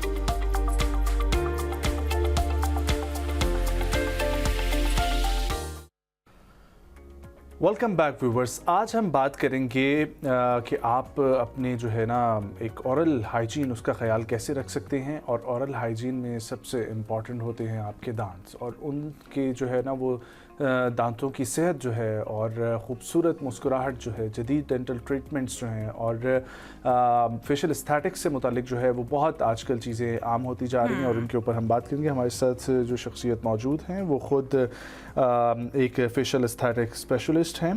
इसके अलावा टूथ क्लब डेंटल क्लिनिक के नाम से जो है वो अपना क्लिनिक रन कर रही हैं, और बहुत सारी ऐसी जो चीज़ें हैं वो हम आज उनसे बात करेंगे, जिसमें डेंटल इम्प्लांट्स जो हैं उनके हवाले से भी हम जिक्र करेंगे। So we have with us doctor Ifra Haider Malik through video link, वो हमें ज्वाइन करें। अस्सलाम वालेकुम डॉक्टर साहिबा, thank you so much for joining.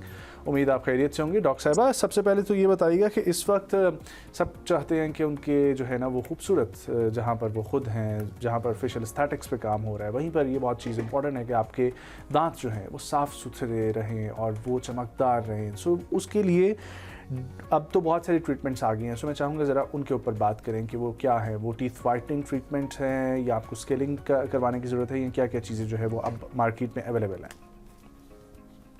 ठीक है, तो सबसे पहले मैं आपको गाइड कर दूं कि एक बेहतरीन स्माइल के लिए सबसे पहले तो केयर खुद स्टार्ट करनी है एट योर होम, जिसमें आपके पास है कि आप अपने अच्छे से ब्रशिंग करें, फ्लॉसिंग करें, डेली रिंसेस करें, फ्लोराइड टूथपेस्ट यूज करें।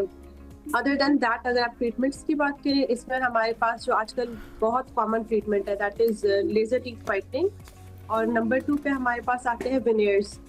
जिन अफराद के दांत मैल अलाइंड है, आगे पीछे हैं, या क्रैक्स हैं, कलर उनको पसंद नहीं, शेड पसंद नहीं, पेल दांत है, तो ऐसे पेशेंट्स को हम लोग गाइड करते हैं कि वो विनियर्स की तरफ आ जाएं। विनियर बेसिकली एक थिन कवरिंग होती है जो दांतों के ऊपर हम पेस्ट कर देते हैं, तो उससे आपकी स्माइल में बहुत डिफरेंस आता है, जिसको आप कॉमनली सुनते हो as Hollywood smile. Oh okay. अच्छा, मुझे ये बताइए कि जैसे दांतों के इलाज के बारे में अगर पूछे, रूट कनाल से लेकर दांतों के इवन इम्प्लांट्स तक, सो कौन कौन से मसाइल से बेसिकली हम दो चार होते हैं? गम्स जो हैं उनमें खून आना और ये सारी चीज़ें, जिसकी वजह से हम या तो इम्प्लांट्स की तरफ जाते हैं, या फिर इवन हम दांतों के बहुत सारे लोग सर्जरीज भी करवाते होते हैं, क्योंकि उनके जो वो होते हैं गम्स होती है बेसिकली उसमें पस वगैरह जमा होना शुरू हो जाता है। सो बेसिकली दांतों की बीमारियों के बारे में हम बताएं कौन कौन सी होती हैं? ठीक है, सबसे पहले तो ये है कि आपको एवरी 6 मंथ्स अपना डेंटल चेकअप करवाना चाहिए, जो कि अनफॉर्चुनेटली पाकिस्तान में कोई एजुकेशन वगैरह इस चीज़ को लेके नहीं है। पेशेंट हमारे पास क्लिनिक उस टाइम आता है जब वो बहुत पेन में हो, या उसके फेस पे स्वेलिंग हो, या फिर ब्लीडिंग वगैरह का इशू हो रहा हो। तो जब आप अपना डेंटल ट्रीटमेंट डिले करते हैं, उससे क्या होता है कि जो आपका ट्रीटमेंट सिंपल होता है, जैसे कि हम फिलिंग कर सकते हैं कैविटीज में, तो डिले की वजह से ये नौबत एक्सट्रैक्शन तक पहुंच सकती है। Extraction is basically pulling out of the tooth. तो जब हम दांत निकाल देते हैं, फिर उसके बाद हीलिंग का प्रोसीजर स्टार्ट होता है and it takes almost 4 weeks. 4 weeks के बाद जो टूथ रिप्लेसमेंट हम करते हैं, it is either through implants और ब्रिजेस। ठीक है डॉक्टर साहिबा, इस वक्त ये भी देखना बहुत ज़रूरी है कि बहुत सारे ऐसे हम लोग देखते हैं कि मार्केट में नए ब्रांड्स आ चुके हैं जो कि टूथ वाइटनिंग पेस्ट जो है वो बेच रहे होते हैं, और कुछ ट्रांसपेरेंट हमारे पास आ रही होती हैं पेस्ट। सो ये आया सेफ़ है या नहीं है, और अगर आप बाय कर रहे हैं तो आपको किन चीज़ों का ख्याल रखना चाहिए? कहाँ से ये अप्रूव्ड होती हैं, डॉक्टर्स रिकमेंडेड होती हैं या नहीं होती? Personally I don't recommend these things at all, क्योंकि हम जैसे आपका एक क्लिनिकल सेटअप में टीथ वाइटनिंग वाला प्रोसीजर करते हैं, दैट इज़ वेरी सेफ। हम मेक श्योर करते हैं कि आपके गम पे डैमेज ना हो, किसी किस्म की एलर्जिक रिएक्शन ना हो। जस्ट इन केस अगर कोई प्रॉब्लम होती है तो हमारे पास हर चीज़ अवेलेबल है उसको ट्रीट करने के लिए। अगर आप इस किस्म की चीज़ें बाय करते हैं, आपको उसकी कॉम्पोजिशन का भी नहीं पता, आपको उससे एलर्जीज भी हो सकती हैं, गम्स पे इंजरीज भी हो सकती हैं। अक्सर क्लिनिक पेशेंट्स आते भी हैं इस प्रॉब्लम के साथ कि हमने फलां जगह से ये टीथ वाइटनिंग की चीज़ ली थी और हमें बर्न्स हो गए। तो at home is not recommended. आप ये प्रोसीजर्स घर पे ना कराएं, बेशक आप क्लिनिक विजिट करें, book your appointments, get it checked. I am talking about those paste जो आजकल बहुत ज़्यादा मार्केट में पेस्ट आना शुरू हो गई हैं कि स्किन वो teeth whitening charcoal type paste होती हैं जो कि आप ऐसा एड में दिखाया जाता है, आप लगाएंगे तो एकदम से चमक उठेंगे आपके दांत। ये टेम्परेरी होते हैं, डजंट हेल्प यू लॉन्गर। ठीक, लेकिन क्योंकि क्या इसमें आपको क्या लगता है होता कि है इसमें केमिकल्स होती हैं, उस वजह से हमें इसका इस्तेमाल ही जो है वो नहीं करना चाहिए? इस्तेमाल आप कर सकते हैं लाइक आफ्टर योर स्केलिंग और टीथ व्हाइटनिंग प्रोसीजर, लेकिन जैसे हम ठीक। आपको रिकमेंड करते हैं लाइक अ वीक और सो, इससे ज्यादा नहीं, क्योंकि इसमें जो एब्रेसिव मटेरियल्स होते हैं फिर आफ्टर प्रोलॉन्ग यूज वो आपके एनेमल को डैमेज करते हैं। Enamel is basically the outer layer of your teeth जो ट्रांसपेरेंट आपको दिखाई दे रही होती है। तो ठीक, एब्रेसिव अच्छा, मटेरियल बहुत से सारे ज्यादा ये इसमें प्रोसीजर्स damage हो जाता और है। बहुत ज़्यादा स्केलिंग और पॉलिशिंग कराना भी कुछ डॉक्टर्स कहते हैं कि बहुत ज़्यादा बेजा करनी भी नहीं चाहिए है, क्योंकि उससे भी आपके जो दांत हैं वो कमज़ोर होते हैं। सो आपका इस बारे में क्या कहना है? दूसरा, हमें ब्रेसेस और जो क्लियर अलाइनर्स हैं उनके बारे में भी बताइए प्लीज़। ठीक है, जो आपका फर्स्ट क्वेश्चन है regarding scaling, basically these are myths. Scaling is a healthy procedure और रिकमेंडेड है आफ्टर एवरी 6 मंथ्स। जैसे अक्सर लोग कहते हैं स्केलिंग के बाद दांत हिल गए, सेंसिटिविटी हो गई। रीजन ये है कि आपने कभी जिंदगी में स्केलिंग नहीं कराई और आप अपनी लाइफ में 25 टू 26 ईयर्स बाद क्लिनिक आ रहे हैं स्केलिंग के लिए, तो आपके दांतों पे अच्छा खासा कैलकुलस जमा होता है। Calculus is basically a thick layer, calcified layer of the food that is hardened. तो जब वो हम हटाते हैं तो उसके बाद आपका गम लॉस हो चुका हुआ होता है, आपके दांतों की रूट्स एक्सपोज होती हैं, जिसके रिजल्ट में आपके दांत हिल भी रहे होते हैं और आपको ठंडा गर्म भी फील होता है। तो ये बेसिकली एक मिथ है। अगर आप टाइम टू टाइम स्केलिंग करवाएंगे तो आप इन प्रॉब्लम्स को फेस कभी नहीं करेंगे। और आपका second question was about clear aligners. या Okay, so clear aligners are basically a modern way to treat orthodontic treatments, ठीक है? जैसे ऑर्थो आप समझते होंगे ब्रेसेस वाला जो प्रॉब्लम होता है, जिनके दांत मैल अलाइंड है, क्रोक है, गैप्स है, तो क्लियर अलाइनर्स बेसिकली एक मॉडर्न वे है। नाम भी जैसे इंडिकेट कर रहा है क्लियर अलाइनर्स, तो ये बेसिकली इनविजिबल ट्रेस होती है, हम पेशेंट्स को देते हैं पूरा बॉक्स एट वंस। और इसका फायदा ये है कि पेशेंट को बार बार क्लिनिक नहीं प्रेजेंट करना पड़ता, एट होम वो अपनी ट्रेस यूज करते हैं, जस्ट इन केस कोई प्रॉब्लम फेस करे तो वो बेशक आ सकते हैं। जबकि ब्रेसेस में क्या होता है कि उनके मल्टीपल विजिट्स होते हैं, आफ्टर एवरी मंथ उन्हें क्लिनिक आना होता है, और ब्रेसेस में मेटल यूज होता है, मेटल वायर्स यूज होती हैं। अक्सर बच्चों को वो वायर्स पोक करती हैं जिससे उनके चीक को भी डैमेज होता है, गम में भी डैमेज होता है। तो ये एक मॉडर्न वे है ब्रेसेस का ही दांतों को ट्रीट करने के लिए। डॉक्टर साहिबा, अच्छा चल रहा है जैसे ये जो डेंटल इम्प्लांट्स के बारे में भी बहुत सारे लोगों के जो है ना मुख्तलिफ सवालात हैं कि ये कितने महफूज होते हैं और कितनी देर तक रहते हैं। ठीक है, इम्प्लांट्स जो है जैसे हमारी टूथ रिप्लेसमेंट पे बात हुई थी, इम्प्लांट्स नंबर 1 चॉइस है for replacing the missing tooth. ये बेसिकली टाइटेनियम स्क्रू है और ये आपकी ह्यूमन बॉडी से बिल्कुल रिएक्ट नहीं करता, इट्स टोटली सेफ। और अगर आप इम्प्लांट होने के बाद जो इंस्ट्रक्शंस है प्रॉपर फॉलो करें तो ये लाइफ टाइम आपका ट्रीटमेंट चलता है एज कम्पेयर टू जेल। ठीक हो गया। अच्छा, अगर हम वैसे ही जनरली बात करें दांतों की सेहत से मुतालिक, तो कौन सी गलतियां होती हैं जो हम डेली की रूटीन पे करते जाते हैं लेकिन हमें रियलाइज़ भी नहीं होता कि हम अपने दांतों को नुकसान पहुंचा रहे हैं? ठीक है, सबसे पहले तो यही है कि मैं आपसे कहूंगी कि हमारी brushing technique that is not up to the mark. अक्सर बच्चे जो क्लिनिक आते हैं, इवन एल्डर्स, वो यही कहते हैं कि आज सुबह मैं जल्दी में ऑफिस चली गई, मैंने ब्रश नहीं किया। And then my next question is, क्या आपने रात को ब्रश किया था? तो दे आर लाइक, नहीं मैं बहुत थका हुआ था, मैंने ब्रश नहीं किया। तो ब्रशिंग अवॉइड करना सबसे बड़ी आपकी मिस्टेक है। सेकेंडली, फ्लॉस का यूज पाकिस्तान में बिल्कुल भी नहीं है। अक्सर औकात लोगों को पता ही नहीं कि डेंटल फ्लॉस क्या चीज है। दांतों में जब भी कोई चीज स्टक होती है, कोई फूड पार्टिकल, तो वो टूथपिक्स या धागों से निकाल रहे होते हैं। दैट इज वेरी डेंजरस, ये अनहेल्दी है। तो और उसके अलावा डाइट अगर आप देख लें, हमारे यहाँ कैल्शियम सप्लीमेंट्स वगैरह, विटामिन डी सप्लीमेंट्स कोई नहीं लेता, एक बैलेंस डाइट नहीं है। अदर देन दैट वाटर का यूज नहीं है। जब आपका सलाइवा ही अच्छा नहीं होगा, ठीक है, आप डिहाइड्रेटेड हो गए, तो आपके दांत कैसे अच्छे हो सकते हैं? और अगर आपके दांत अच्छे नहीं होंगे तो डेफिनेटली आपकी स्माइल अच्छी नहीं होगी। तो ये छोटी छोटी स्टेप्स है, like brushing twice daily, flossing, rinsing, fluoride toothpaste use करें, वाटर इनटेक अपना अच्छा रखें। अदर देन दैट आप विटामिन सप्लीमेंट्स का यूज करें जिससे आपकी स्माइल बेहतरीन हो सकती है। Last but not the least मैं ये कहूंगी कि डेंटल विजिट्स रेगुलर रखें अपने, ताकि छोटा से छोटा मसला टाइमली पकड़ा जाए और हम फिलिंग्स करके ठीक। डॉक्टर साहब, ये ठंडे गर्म का मसला क्या होता है? ये आपके सेंसिटिव दांत होते हैं, कैविटी होती है, या क्या प्रॉब्लम होता है? ये सेंसिटिविटी क्यों इतनी जनरेट कर जाती है और इसका हल क्या होता है फिर? ठीक है, सेंसिटिविटी बेसिकली यही है कि आपको इनिशियली या तो आपके रूट्स एक्सपोज हो रहे हैं ड्यू टू हार्ड ब्रशिंग और कैल्कुलस डिपॉजिट्स। अगर आपको ये इशू नहीं है तो सेकेंडली आपके दांतों में कैविटीज हो सकती है मल्टीपल, जो आप जैसे शुगर इनटेक लेते हैं, उसके अलावा आप शुगरी ड्रिंक्स लेते हैं, ये जो हमारा सोडा होता है इसमें एसिड होता है, ये हमारे एनेमल को डैमेज करता है। और जो दांत की सेकंड लेयर होती है डेंटिन, वो एक्सपोज होती है, उसके अंदर सारा सेंसिटिविटी का सिस्टम होता है, तो उसके बाद फिर आपको ठंडा गर्म लगना स्टार्ट हो जाता है। तो क्या इसका इलाज क्या होता है? इसका इलाज यही कि अगर आपको कैविटीज हुई हुई है तो you can get them field, और फिलिंग के फौरन बाद आपका प्रॉब्लम जो है देन एंड देयर ठीक हो जाता है। अदर देन दैट अगर आपका कैलकुलस वाला इशू है, स्केलिंग उसको सॉर्ट कर देगा। और बाकी कि आप डाइट मॉडिफाई करें, ब्रशिंग करें, तो उससे भी सेटल हो जाता है। फ्लोराइड टूथपेस्ट यूज करने। अच्छा, अब जब हम टीथ व्हाइटनिंग की बात कर रहे थे तो बहुत सारे लोग होम रेमेडीज भी अपनाते हैं। कुछ लोग कहते हैं कि आप कॉफ़ी के साथ जो है वो करें टीथ ब्रश, और कुछ और कहते हैं। सो ऐसी कोई होम रेमेडी है जो डॉक्टर्स रिकमेंडेड हो? Not really. ओके, अच्छा मुझे ये बताएं कि बच्चों के दांत,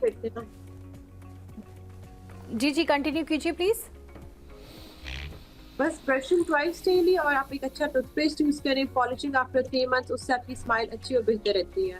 ठीक, मुझे ये बताएं बच्चों के जिस टाइम दांत आ रहे होते हैं उस टाइम पे किन चीज़ों का ख्याल रखना चाहिए? क्या उनको क्योंकि उस टाइम जाहिर सी बात है वो सिर्फ और सिर्फ दूध ही पीते हैं, लेकिन क्या साथ ही साथ उनको थोड़ी बहुत ग़िज़ा में किन चीज़ों का ख्याल रखना चाहिए कि उनके दांत उस टाइम के ही इतने मजबूत हों कि मतलब कि किसी हद तक हम ये कह सकते हैं कि थोड़ी सी हम पहले से अगर एहतियात बरत लें तो बेहतर होती है? बिल्कुल, इसमें आप लोग ये कर सकते हैं कि बच्चों की सबसे पहले तो ब्रशिंग आपने करनी है, चाहे बच्चे की एज 6 मंथ्स है या 6 इयर्स है, ब्रशिंग आपने करनी ही करनी है। 6 मंथ से ही ब्रशिंग करनी है, लेकिन इसके बारे में बहुत सारी मिथ्स ये पाई जाती हैं कि उस टाइम तो उसके मसूड़े ही इतने कमज़ोर होते हैं, इतने नाजुक होते हैं, ब्रश जो है वो हार्ड होते हैं, तो उनको ब्रश नहीं लगाना चाहिए। नहीं, बच्चों के लिए फिंगर ब्रशेस और इस तरह की चीजें अवेलेबल है मार्केट में, आपको किसी भी अच्छी फार्मेसी से मिल जाते हैं। ब्रशिंग आपने तब से स्टार्ट करनी है इवन जब बच्चे के मुंह में दांत है ही नहीं, क्योंकि हम सिर्फ गम्स को क्लीन करने का नहीं कहते, हमें टंग भी क्लीन करनी होती है, और बच्चा तो खुद नहीं ये सब कुछ कर सकता, तो हम मदर्स को गाइड करते हैं कि आपने ऐसे ऐसे ये स्टेप्स फॉलो करके क्लीनिंग करनी है। इसके अलावा ये है कि बेड टाइम जो मिल्क होता है उसमें शुगर अक्सर मदर्स ऐड करती हैं, तो वो सबसे बड़ा कॉज है नर्सिंग बॉटल केरीज का। और कोशिश है कि जब बच्चे की फीडर की एज रुक जाए तो उससे फीडर आप हटवा लीजिए, फीडर का यूज कम कर लीजिए, क्योंकि फीडर भी एक कॉज है, बच्चों के दांत भी खराब होते हैं, अदर देन दैट केरीज भी होती है, कीड़ा भी लग जाता है, शेप भी खराब होती है। तो आपने ब्रशिंग करनी है, शुगर इंटेक कम रखना है, आपने मेक श्योर करना है कि बच्चे के दूध में या वो जो छोटी मोटी डाइट ले रहा है उसमें चीनी का इस्तेमाल ना हो, और गमीज जैसे आती हैं ये बहुत स्टिकी होती है, दांतों पे स्टिक कर जाती है। और अदर देन दैट आप बचपन से ही सप्लीमेंट्स डाइट में ऐड करें, कैल्शियम वाले स्पेशली। ठीक, अच्छा मुझे ये बताएं बहुत से लोगों को दांतों के दर्द का मसला रहता है, कभी कभार आता है, कभी चला जाता है, खुद ही ठीक हो जाते हैं, सो वो डॉक्टर का इस तरह विजिट नहीं करते हैं। किन अलामात, जब कौन सी अलामात जो है वो जाहिर होना शुरू हो जाए या फिर दर्द बहुत ही ज़्यादा हो जाए सिर्फ हम तभी करते हैं, सो कौन सी अलामात है कि फौरी तौर पर हमें डॉक्टर का विजिट करना ज़रूरी हो जाता है?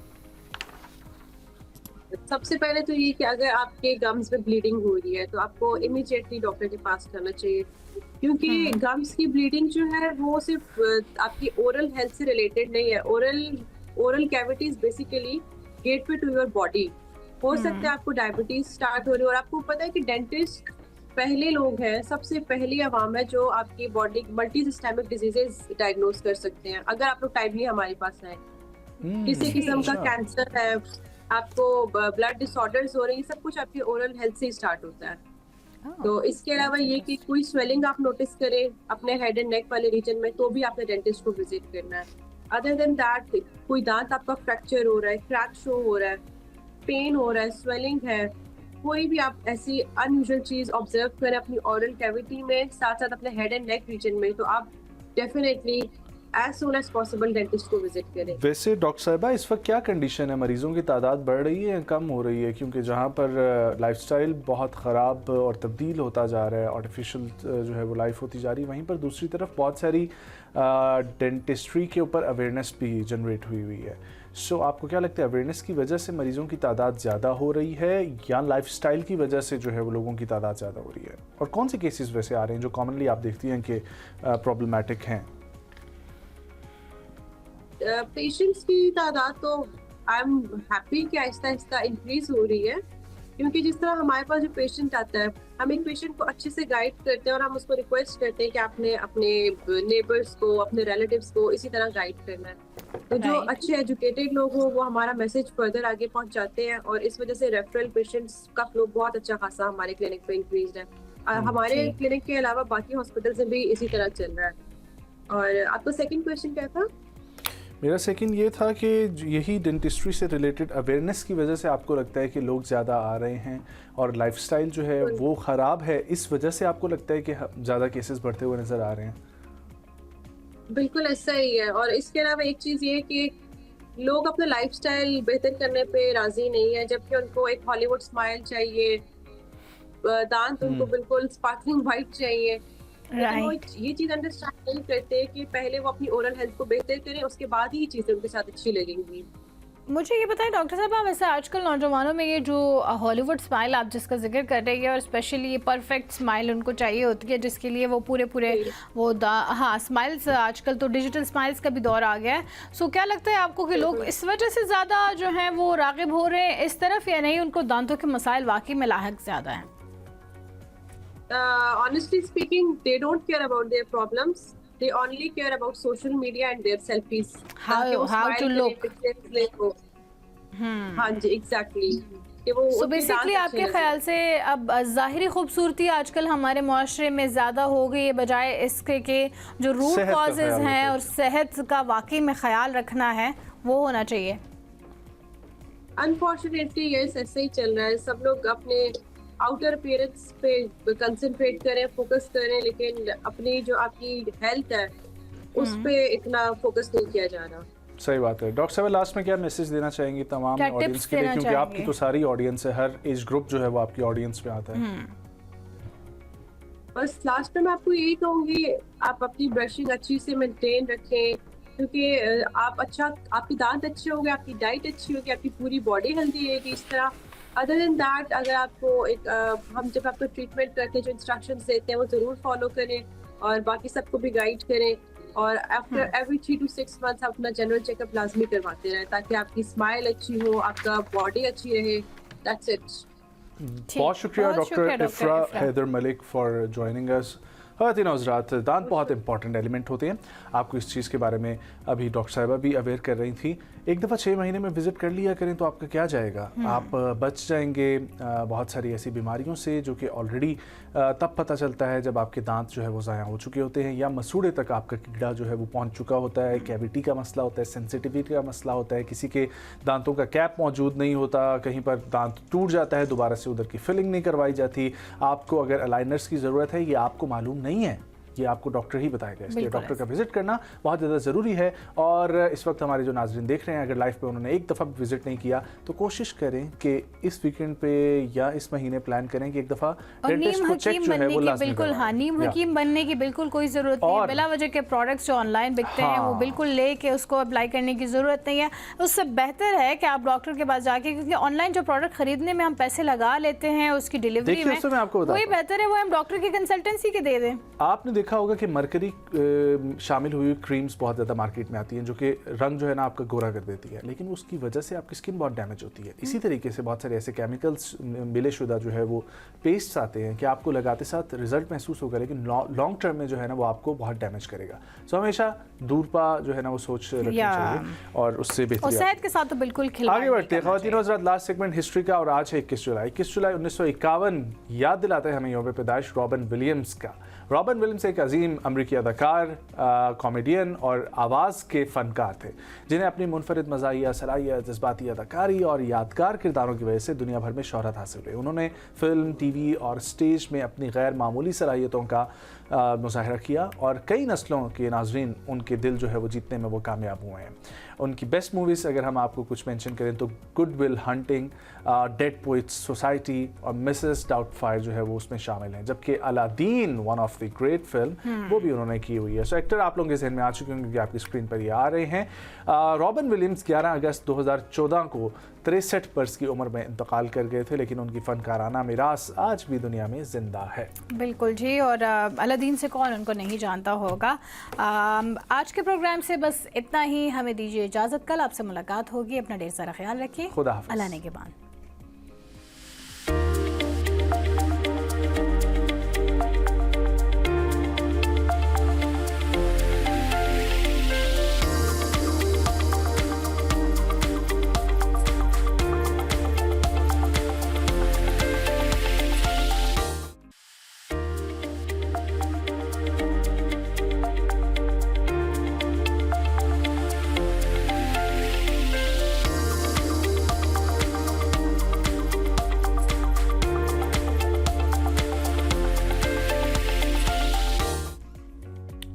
बिस्मिल्लाहिर्रहमानिर्रहीम, अस्सलाम वालेकुम, गुड मॉर्निंग, सुबह बखैर। सुबह के रंग एम न्यूज़ के संग में मैं हूं नाज़िश खटक और मेरा साथ दे रहे हैं नजमुस साकिब। उम्मीद है आप सब लोग खैरियत से होंगे, जहां पर भी होंगे खुशबाश होंगे। आपका वक्त बहुत अच्छा गुजरा होगा अपने दोस्तों के साथ, फैमिली के साथ, और इस वक्त ऑफिस पहुंच चुके होंगे आप, और घर में बच्चे उठ चुके होंगे, नाश्ते हो रहे होंगे।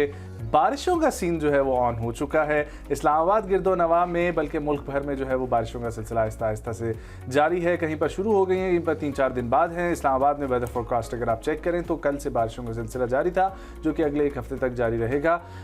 मौसम की शिद्दत में कमी वाक़ई हुई है, लेकिन आपको मालूम है कि ये मानसून का सीज़न है, बारिशें होती हैं, लेकिन इसके बाद हमें ख्याल भी रखना है बहुत सारी चीज़ों का।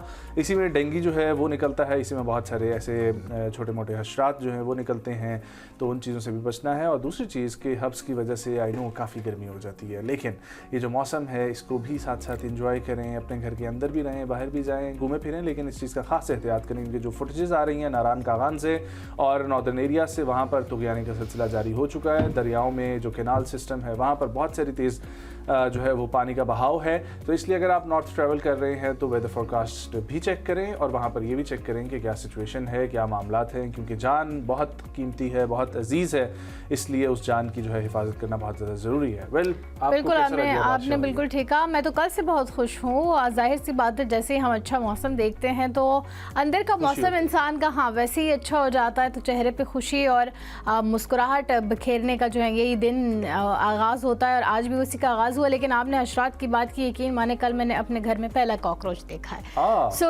सो जैसे ही ये मौसम जो है कोई खास इस मौसम से नहीं। हाँ, लेकिन ये है कि मेरे घर में वैसे अभी तक नहीं थे, राइट, लेकिन जैसे ही मेरे ख्याल से मौसम उन्होंने इस तरह का देखा है तो वो भी शायद अब घर के अंदर का रुख उन्होंने कर दिया है। लेकिन इससे मैं ये कहना चाहूँगी कि आपने चीज़ें जो है इस्तेमाल करते हुए उसको धोना ज़रूर है, ख़ास ख्याल रखना है। और वैसे भी इन दिनों में जो है वो घर में थोड़ी सी भी अगर कहीं पानी वगैरह खड़ा होता है तो उसकी वजह से भी ना डेंगू आ सकता है, तो आपने इन चीज़ों का इन दिनों में स्पेशल ख्याल रखना है। जहाँ मौसम को एंजॉय कर रहे होते हैं, साथ ही छोटी छोटी चीज़ें होती हैं, लेकिन इस पे एहतियात करनी हमें ज़रूरी होती है। और जहाँ आपने रोडों और सड़कों की गलियात का लोग ज़्यादा इस वक्त जो है रुख कर रहे हैं, तो बहुत सारी रोड्स ना वहाँ पे टूटी हुई हैं, जो कि आम दिनों में तो ट्रैवल करने के लिए ठीक होती है, लेकिन जैसे ही बारिशें होती हैं तो वो नदी नालों का रुख जो है वो इख्तियार कर लेती है, वो उसकी शक्ल जो है वो तब्दील हो जाती है। हमें अक्सर पता नहीं होता, हमें लग रहा होता है कि स्मूथ रोड ही जा रही है, बट वहाँ पे पानी ज़्यादा होता है, मामूल से ज़्यादा होता है। सो इन चीज़ों का आपने ख्याल करना है, स्पेशली अवॉइड करनी है कि एटलीस्ट अगर अगस्त तक आप कहीं ट्रैवल ना भी करें तो कोई बड़ी बात नहीं होगी, आप अगस्त के बाद कर लीजिएगा, कोई इतनी बड़ी बात नहीं है, या बट जाहिर है एहतियात करनी चाहिए, और जान जो है वो सबसे कीमती होती है। हम लोग प्रोग्राम का बाकायदा आगाज़ करते हैं, लेकिन उससे पहले आपको मैं बताना चाहूँगा कि ये 3 दिन मेरे गुजरे हैं ट्रैवलिंग में, और उसमें मुझे जाने का इत्तफाक हुआ पहली दफ़ा अंदरून सिंध में, और सिंध के अंदर जाने का इत्तफाक, वो जो एक्सपीरियंस है वो मैं आप लोगों के साथ शेयर करना चाहता हूँ। कराची हम सभी जाते हैं और कराची से भी मायूस होते हैं क्योंकि वहाँ की इंफ्रास्ट्रक्चर उतना अच्छा नहीं है, लेकिन let's talk about the other of Sindh. यहाँ से आप लोग जब ट्रैवल करते हैं सो बहुत अच्छी बात आपको ये देख के खुशी होती है कि आपके मुल्क के अंदर मोटरवे है, और मोटरवे जो है वो आपको बड़ा आरामदेह सफ़र देती है। और ये मोटरवे जो है M2 इस्लामाबाद टू लाहौर और इस्लामाबाद टू फैसलाबाद तक जो है वो जाती है, फिर फैसलाबाद से तब्दील होकर मुल्तान तक M3 मोटरवे, M3 नहीं M4 मोटरवे हो जाती है, और M3 मोटरवे वो है जो लाहौर से मुल्तान को कनेक्ट कर रही है, और फिर मुल्तान और सखर मोटरवे जो है वो है M5 मोटरवे। सो बहुत अच्छी बनी हुई है, लेकिन M5 का जहाँ पर एंड होता है तो आप दाखिल होते हैं सिंध के अंदर, और आपको पहला शहर जो सिंध का मिलता है वेलकम करने के लिए वो है रोहड़ी। और रोहड़ी के अंदर दाखिल होते साथ आपको एक कल्चरल शॉक महसूस होता है, एक इंफ्रास्ट्रक्चर शॉक महसूस होता है। क्यों? वहाँ पर आपको जगह जगह पर सैयद नासिर हुसैन शाह साहब की तस्वीरें भी मिलेंगी, खुर्शीद शाह साहब के लगे हुए बैनर्स भी मिलेंगे। इसके अलावा भी बहुत सारे ऐसे जो लोग हैं जो उस इलाके से ताल्लुक़ रखते हैं, पीपल्स पार्टी के बड़े बड़े थम हैं जो कि असम्बली के अंदर भी हमें मिलते हैं, चैनल्स के ऊपर भी मिलते हैं, मुल्क की सियासत में भी बोलते रहते हैं, दूसरी पार्टीज़ पे यूं उंगली हिला के तनकीद भी करते हुए नज़र आते हैं। लेकिन उनके इलाके में आप सब एक दफ़ा खुद विज़िट करें और आपको पता चलेगा कि उन्होंने अपने लोगों के लिए क्या किया। इराक़, ईरान, शाम और लबनान और ऐसे मुल्क जहाँ पर बमबारी होती है, और बमबारी के बाद का जो मंजर आप लोग टीवी में फुटेजेस में देखते हैं, जो फ़लस्तीन के अंदर बमबारी हुई होती है और उसके बाद जो फुटेजेस आप देखते हैं, जगह जगह पे मलबा पड़ा हुआ है, मट्टी, धूड़ मट्टी है, बैड इंफ्रास्ट्रक्चर है, कोई साइन बोर्ड नहीं है, और लोग बेचारे जो है उनके घरों के बाहर दरवाजे तक नहीं हैं, पर्दे जो है वो उन्होंने लगाए हुए हैं। मेन रोड्स के ऊपर मैं बात कर रहा हूँ, आप जब ट्रैवल करते हैं तो कहीं पर आपको कोई सफाई का निज़ाम नहीं मिलेगा और आपको ऐसा महसूस होगा कि ताज़ी यहाँ पर जो है कोई बमबारी हुई है और उसके बाद आप यहाँ पर विज़िट के लिए आ गए। सो ये है सिंध की सूरत हाल। फिर आप जाते हैं तो आप पहुँचते हैं बिल्कुल साथ ही उसके सखर और रोहड़ी दरमियान में दरियाए सिंध जो है वो इनको अलहदा करता है, और द ग्रेट सखर ब्रिज जो है जो 1884 में अंग्रेज़ों ने बनाया था, आज दिन तक वो अपनी जगह पे कायम है और अपनी अच्छी असली हालत में कायम है। ठीक है, अब जब आप सखर जाते हैं तो सखर के भी यही सेम सिचुएशन है। ठीक है, हर तरफ गंदगी आपको मिलेगी, कोई अच्छी सड़क साफ़ सुथरी नहीं मिलेगी सिवाय एक सड़क के, और वो सड़क जो है बिल्कुल दरियाए सिंध के साथ अटैच होती है। वो इनकी मेन रोड है, वो आपको थोड़ी सी तैयार, जिसमें चौक बने हुए हैं, प्रॉपर्ली लाइन सिस्टम लगा हुआ है, लेकिन उसके अलावा वहाँ पर बहुत बुरी सिचुएशन है। और गर्मी का ये आलम है कि वहाँ पर 50 डिग्री सेंटीग्रेड, 48, 46 फील्स लाइक यहाँ पर ये टेम्परेचर चल रहा होता है। और उसके बावजूद भी मैं जब सखर में पहुँचा तो मुझे देख के बड़ी जो है वो अफसोस हुआ कि एक बड़ा सा धरना जारी था, और किस वजह से धरना जारी था कि मकामी लोगों को पानी पीने का नहीं मिल रहा। ओह माय गॉड, इतनी गर्मी में भी, इतनी गर्मी में साथ से दरियाए सिंध पूरा गुजर रहा है, लेकिन वो पानी उनके पास जो है वो पीने को मुहैया नहीं है। सिस्टम नहीं ऐसा बनाया हुआ है वहाँ पे। वहाँ पर हार्डली 7 मरला, 8 मरला, 10 मरला के प्लॉट्स हैं, जिन प्लॉट के ऊपर कई मंजिला इमारतें जो है वो कायम की गई हैं। और वहाँ पर ज़्यादातर फ्लैट सिस्टम मुझे नज़र आया घरों से ज़्यादा, आई डोंट नो क्यों, लेकिन वो फ्लैट्स जो हैं वो 8-8 मंजिला, 10-10 मंजिला, 10-10 मरले के ऊपर बने हुए हैं, और लोग वहाँ पर मुर्गी के दड़बों की तरह जो है वो अंदर घुस के रह रहे हैं। ये है रियल शॉक। तो क्या वहाँ पर कोई वो चेक एंड बैलेंस नहीं है? वहाँ पर हर जगह पे खुर्शीद शाह साहब के फीता काटे हुए बैनर्स की तस्वीरें जो है वो लगी हुई हैं, उनकी तख्तियाँ लगी हुई हैं। सैयद नासिर हुसैन शाह जो हैं उनकी रोड की मरम्मत के काम की तख्ती लगी हुई है, और वो रोड सबसे ज़्यादा ख़राब थी। ओके। और कहा यह जाता है कि मुराद अली शाह साहब के बाद सैयद नासिर हुसैन शाह जो हैं उनके बड़े चांसेस है सीएम बनने के। सो ये है सिंध की हालत। अब आइए प्रोग्राम का आगाज़। वो शायद खुद ही फिर सिंध के लोग शायद खुद ही नहीं चाहते हैं कि उनका कोई भला हो या फिर कोई बेहतरी आए, मेरे ख्याल से, या वो फिर मायूस ही इतने हो चुके हैं, उनको लगता है कि जी बेहतरी आनी ही नहीं है, सो हु केयर्स। Maybe यही possible. Like we have traveled Gilgit Baltistan, we have traveled Khyber Pakhtunkhwa, Punjab, कई जगहों पे ऐसी प्रॉब्लम्स हो सकती हैं, लेकिन सिंध के अंदर मैंने सुना था, ये देख के मुझे वाकई में अंदाजा हो गया कि ये सिंध तो वो थोड़ा सा अलग है। और रोहड़ी ये वो इलाके हैं जो ऐसे भी नहीं है कि मतलब इनको कोई जानता नहीं है, अच्छी खासी प्रोमिनेंट प्लेसेस हैं, राइट? प्रोमिनेंट पॉलिटिशियंस उधर के एमएनए हैं। अब अच्छा, इस मामले में अगर मैं अपने इलाके की बात करूँ ना, मैं हमेशा कहती हूँ कि हमारे गाँव में इस तरह से ना, जाहिर सी बात है, इतनी एजुकेशन नहीं, आप या फिर आप बाकी सारी चीज़ें देख लो तो वो नहीं है, लेकिन फिर भी वहाँ की सड़कों की हालतें इतनी ख़राब नहीं है। आप अभी भी देखें तो मेरे गाँव जो सड़क जाती है तो आप ऐसे ही लग रहा होगा कि ये बिल्कुल अभी नई ताज़ा बनी है। सो या दैट इज। चलें खैर, प्रोग्राम का बाकायदा आगाज़ करते हैं सुबह की खबर के साथ। सबसे पहले हमारे पास खबर है कि आलमी मंडी में खाम तेल की बढ़ती कीमतों ने मुतअद्दिद स्टॉक एक्सचेंज को हिलाकर रख दिया है। मशरक़ी वस्ता में अमेरिका और ईरान के दरमियान बढ़ती हुई फौजी कशीदगी ने आलमी मालियाती मंडियों को हिला दिया है। खाम तेल की कीमतें कई माह की बुलंद तरीन सतह पर इस वक्त पहुंच चुकी हैं, जबकि दुनिया भर में स्टॉक मार्केटों में भी जो है वो फ़रोख्त का दबाव बढ़ने से सरमायाकार मोहतात हो गए हैं। आलमी मंडी में ब्रेंट खाम तेल जो है वो तकरीबन 4% इजाफे के बाद $87.33 फ़ी बैरल तक पहुंच चुका है, जो कई माह की बुलंद तरीन सतह है। इसी तरीके से अमरीकी वेस्ट टेक्सास इंटरनेट में भी तकरीबन 4% इजाफे के साथ $82.09 फ़ी बैरल पर ट्रेड कर रहा है। ताहम दीगर अहम खाम तेल के बेंचमार्क्स भी तेज़ी की लपेट में हैं। मरबान करोड़ $80.77 जबकि WTI मिडलैंड $81.81 फ़ी बैरल तक जा पहुंचा है। माहिरीन के मुताबिक सरमायाकारों ने खित्ते में बढ़ते हुए जोग्राफियाई और सियासी खतरात के बाइस तवानाई की कीमतों में मजीद इजाफे का इम्कान जाहिर किया है। सिर्फ खाम तेल ही नहीं बल्कि तवानाई की दीगर मसनूआत भी महंगी हो जाएंगी। अमरीकी गैसोलीन जबकि फ्यूचर्स और डच TTF नेचुरल गैस जो है, उसके अलावा अमरीकी नेचुरल गैस और जापान कोरिया LNG बेंचमार्क में भी नुमाया इजाफा देखने में आया है। सो ये इस खित्ते की वजह से जो कशीदगी जारी है, इससे पेट्रोल पे सिर्फ असर नहीं पड़ा बल्कि वो तमाम तर एनर्जी की चीज़ें जो हैं वो महंगी हो रही हैं और उसकी वजह से क्या होगा, हर चीज़ जो है उस पर इफेक्ट पड़ेगा जो कि ऑलरेडी पड़ चुका है। सो ये है सिचुएशन। ये जंग ख़त्म होना कितना ज़रूरी है सिर्फ ईरान और अमेरिका के लिए नहीं बल्कि पूरे जो है वो दुनिया के लिए। जंग ख़त्म होना तो बहुत ज़रूरी है लेकिन फ़िलहाल इसके आसार कोई नहीं दिखाई दे रहे हैं। कशीदगी मज़ीद जो है वो बढ़ती जा रही है और इनफैक्ट संगीन हालत भी इख्तियार करती जा रही है। सो उसके लिए हम दुआ गो हैं। पेट्रोलियम की मसनूआत जैसे ही बढ़ती है, पाकिस्तान में हर चीज़ की जो कीमत है वो रातों रात ऐसे बढ़ जाती है कि जैसे शायद इंतज़ार ही इसका था। लेकिन जैसे ही कीमतें कम होती हैं पेट्रोल की, वैसे ही बाकी चीज़ों की कीमतें कभी भी कम नहीं होती। ये बात हम बार बार करते हैं कि शायद इस पर चेक एंड बैलेंस का कोई तरीक़ेकार, कोई लाया अमल बनाया जाए और एटलीस्ट अगर हम जैसी महंगाई की तरफ भागते हैं तो उसी तरफ वापसी की भी कभी कोई रास्ता तो होना चाहिए। लेकिन अभी तक हमें इस पर कोई जो है काम नज़र नहीं आ रहा। आगे बढ़ते हुए जी आपको बताते हैं ग्रीन पाकिस्तान इनिशिएटिव की मामनत से बंजर ज़मीनें आबाद होने लगी हैं। ज़रूरी पैदावार और रोज़गार में नुमाया इजाफा हुआ है। ग्रीन पाकिस्तान इनिशिएटिव के ताउन से बंजर ज़मीनों को काबिल काश्त बनाने, किसानों की रहनुमाई और ज़रूरी तरक्की के अमल को फ़रोग़ मिल रहा है। मेहनतकश नौजवान फोरम के मालिक आसिम अवान के मुताबिक 2 साल कबल मिलने वाले मुकम्मल बंजर ज़मीन का 80% रकबा आबाद किया जा चुका है, जहां गंदम, चना और कैनोला की काश्त की जा रही है।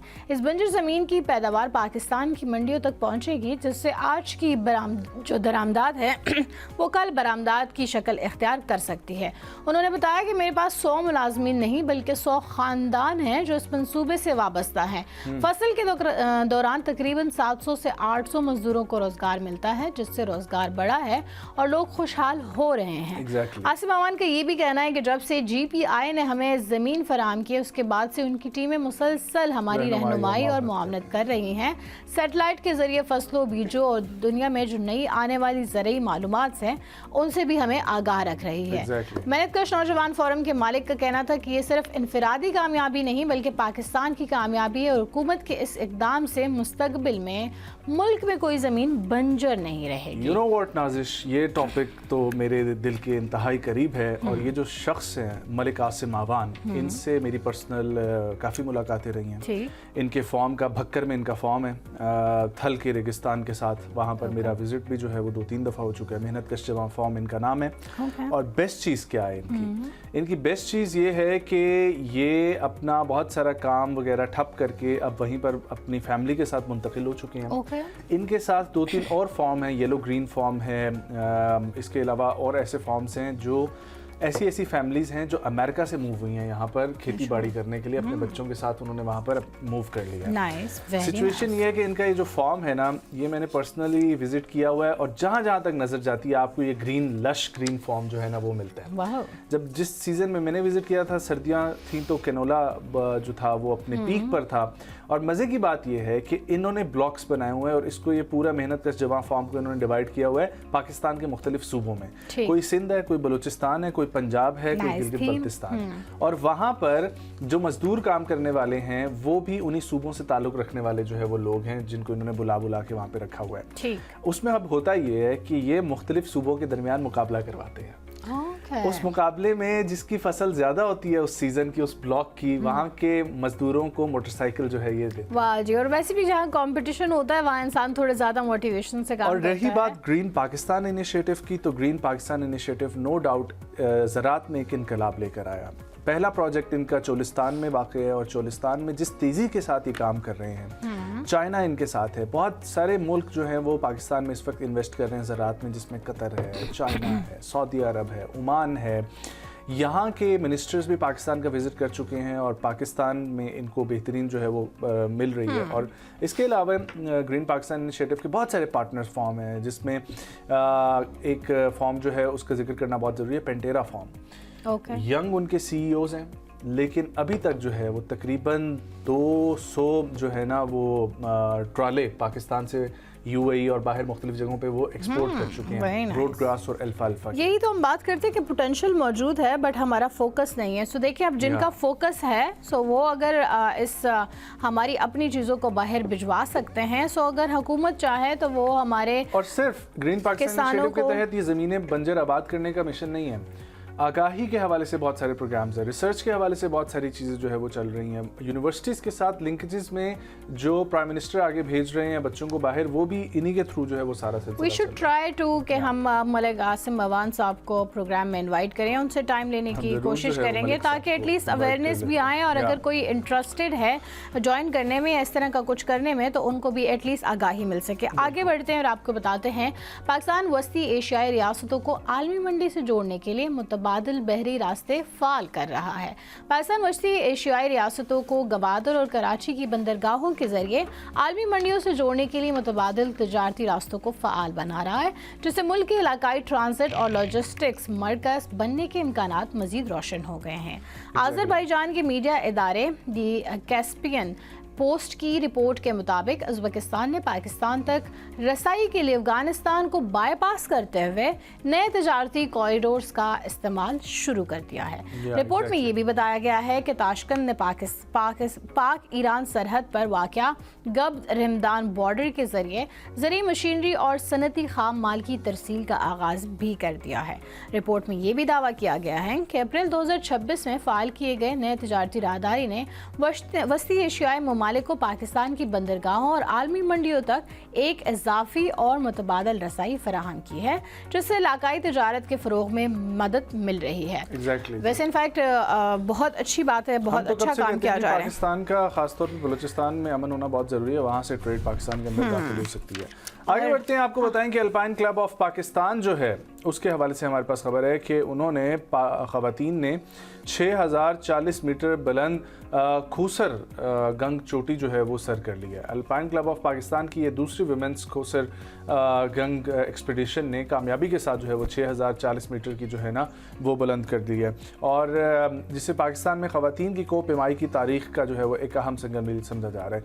अल्पाइन क्लब ऑफ पाकिस्तान के जनरल सेक्रेटरी अयाज शिकरी के मुताबिक टीम ने 17 जुलाई 2026 को सुबह 6:30 पर यह कामयाबी हासिल की है। मुहिम में पाकिस्तान के मुख्तलिफ सूबों और इलाकों से ताल्लुक़ रखने वाली ख़वातीन कोपेमाओं ने हिस्सा लिया। कामयाब कोपेमाओं में गिलगित बल्तिस्तान से ज़ैबा बतूल और बीबी अफजोन टीम लीडर, पंजाब से सादिया मकबूल और बिस्मा हसन, खैबर पख्तूनख्वा से मारिया खान, बलूचिस्तान से मलाइका खान खिलजी और इस्लामाबाद से अमारा शरीफ जो हैं वो शामिल थीं, जबकि डॉक्यूमेंट्री टीम में हाइका गाजी और शाहरुख भी शामिल रहे हैं। सो ये एक्सपीडिशन थी जो इन्होंने हासिल कर ली है।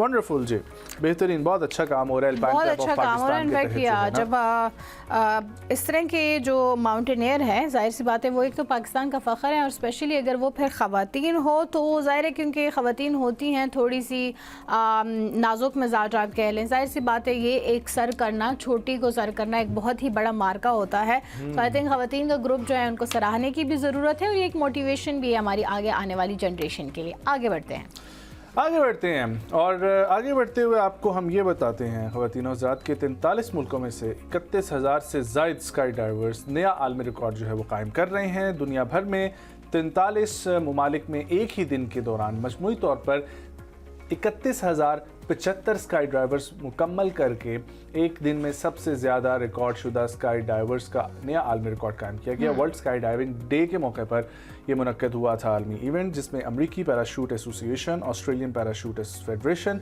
ब्रिटिश स्काई डाइविंग और कैनेडियन स्पोर्ट पैराशूटिंग एसोसिएशन ने मुश्तरका तौर पर यह मुनज़्ज़म किया था। इस इवेंट ने 2024 में कायम होने वाले 30,351 स्काई डाइवर्स का आलमी रिकॉर्ड तोड़ा। मुंतज़मीन के मुताबिक इस मुहिम की सतह पर जो है स्काई डाइवर्स ने हिस्सा लिया, जिनमें पहली मरतबा टेंडम जंप करने वाले जो है वो अफराद भी शामिल थे। अमेरिकी पैराशूट एसोसिएशन के एग्जीक्यूटिव डायरेक्टर अल्बर्ट ने कहा है कि रिकॉर्ड टूटने के लिए ही बनते हैं और हमें खुशी है कि दुनिया भर में हज़ारों लोग हमारे इस रिकॉर्ड को जो है सेलिब्रेट कर रहे हैं। और उन्होंने कहा कि ये रिकॉर्ड स्काई डाइविंग की बढ़ती हुई मांग और रुझान और नए शौकीन की तरफ दिलचस्पी का जो है वो इजहार करता हुआ नजर आता है। हाँ, वैसे आजकल लोग बहुत ज़्यादा दिलचस्पी ले रहे हैं स्काई डाइविंग में, बहुत ज़्यादा लोग सीख रहे हैं और बहुत सारे नए स्पॉट्स जो हैं वो मुतारिफ हो गए हैं स्काई डाइविंग के लिए। I am sure it is like one heavenly experience, but मुझे वैसे बहुत डर लगता है सोच के भी। वैसे भी मुझे थोड़ा सा हाइट फोबिया है, सो मैं जब मैं इसके बारे में सिर्फ सोचती भी हूँ तो मैं कहती हूँ शायद मेरा दिल बंद हो जाएगा। हाँ ये बात वो कर सकती हूँ मैं, लेकिन अब देख के इंसान कहता तो है कि काश मैं भी कर सकूँ, बट या सिर्फ काश की हद तक हम कह सकते हैं, क्योंकि फोबियाज आर रियल, मतलब यू कैन नॉट, बिल्कुल आपकी जान ले सकते हैं फोबियाज। एग्जैक्टली। आगे बढ़ते हैं और आपको बड़े मजे की खबर बताते हैं। अलीज़ा शाह पाकिस्तान की अदाकारा, आपको मालूम ही है, और उनके कॉन्फिडेंस को मैं सलाम पेश करता हूँ, क्योंकि ऐसा कॉन्फिडेंस जिसके अंदर भी होता है मुझे बहुत अच्छा लगता है। उन्होंने पाकिस्तान के अंदर एक शो चलता है तमाशा, और तमाशा 5 में उनकी एंट्री के हवाले से अफवाहें थी, उन्होंने उसका जवाब बड़े मज़े से दिया। I love that. उन्होंने कहा कि इनके पास ना बजट है और ना ही औकात।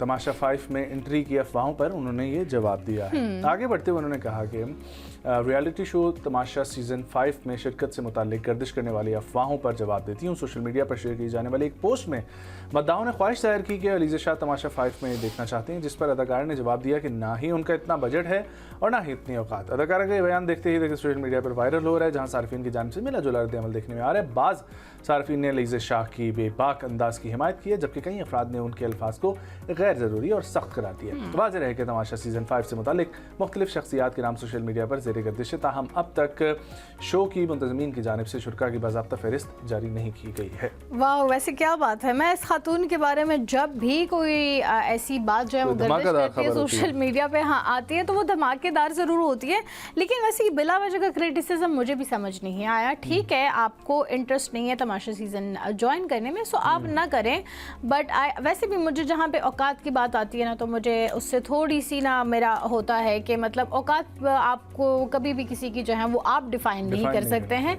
और औकात की बात करने वाले लोग खुद जो है मेरे ख्याल से, मुझे लगता है कि अलीज़ा शाह के साथ कोई तो डैमेजिंग जो है ना सीन है। हाँ, थोड़ा सा उसका इशू है। हाँ, उसका हर किसी के साथ ही वो ऑफ रहती है ना, जो भी इंडस्ट्री से जुड़ा हुआ होता है। बस इसका मतलब ये तो नहीं है कि हर किसी ने उनके साथ बुरा किया है, लेकिन उनका आई थिंक इंडस्ट्री से इटसेल्फ ही शायद दिलो-चाट हो गया है, उनका एक्सपीरियंस शायद अच्छा नहीं रहा इंडस्ट्री में, ये वजूहत हो सकती है। लेकिन बहरहाल वजूहत जो भी हैं वो हमेशा जो है हमें बहुत सारे लोगों का न्यूज़ चैनल से भी दिलो-चाक हो गया। बहुत सारे लोगों का न्यूज़ चैनल से भी आई थिंक न्यूज़ चैनल्स भी बहुत ज़्यादा भी आ गए हैं, और फिर उसमें भी ना बहुत सारे लोग रेटिंग्स के चक्कर में, और बहुत सारे लोग जिस तरह इन्फ्लुएंसर्स वायरल होने के चक्करों में बहुत कुछ जो है बताते हैं। सो सोर्सेज पे जो बिलीव करना होता है वो सोर्सेज भी आपका ऐसे ऑथेंटिक होना चाहिए। सो बहुत सारे लोग जो है वो ऐसी खबरें दे देते हैं जो कि हकीकत से दरकिनार होती हैं, उनका हकीकत से कोई रास्ता नहीं होता। हमारे भाई जर्नलिस्ट जो हैं उनसे ज़्यादा अच्छी खबरें तो हमारे चैट जीपीटी दे देते हैं। दैट इज़ वेरी ट्रू, क्योंकि इंसानी इंतज़ाज जब उसमें आ जाता है ना तो उसमें बहुत सारी चीज़ें खुद ही ऐड ऑन हो जाती है। तो चैट जीपीटी एटलीस्ट आपको हक़ाइक़ पर मबनी खबर जो है वो देता है। जाहिर सी बात है वो भी आर्टिकल्स और वो कॉलम्स देख के या बहुत सारी स्टोरीज देख के ही आपको एक मजमूआ पेश करता है, लेकिन कम से कम ऑथेंटिक चीज़ें होती हैं। लेट्स टेक अ ब्रेक जी, शामिल करते हैं ब्रेक, वापस आएंगे, बढ़ेंगे हमारे गेस्ट की तरफ, बात करेंगे मशरिकी वस्ता और आलमी सलामती की। कहीं मत जाएं, हमारे साथ।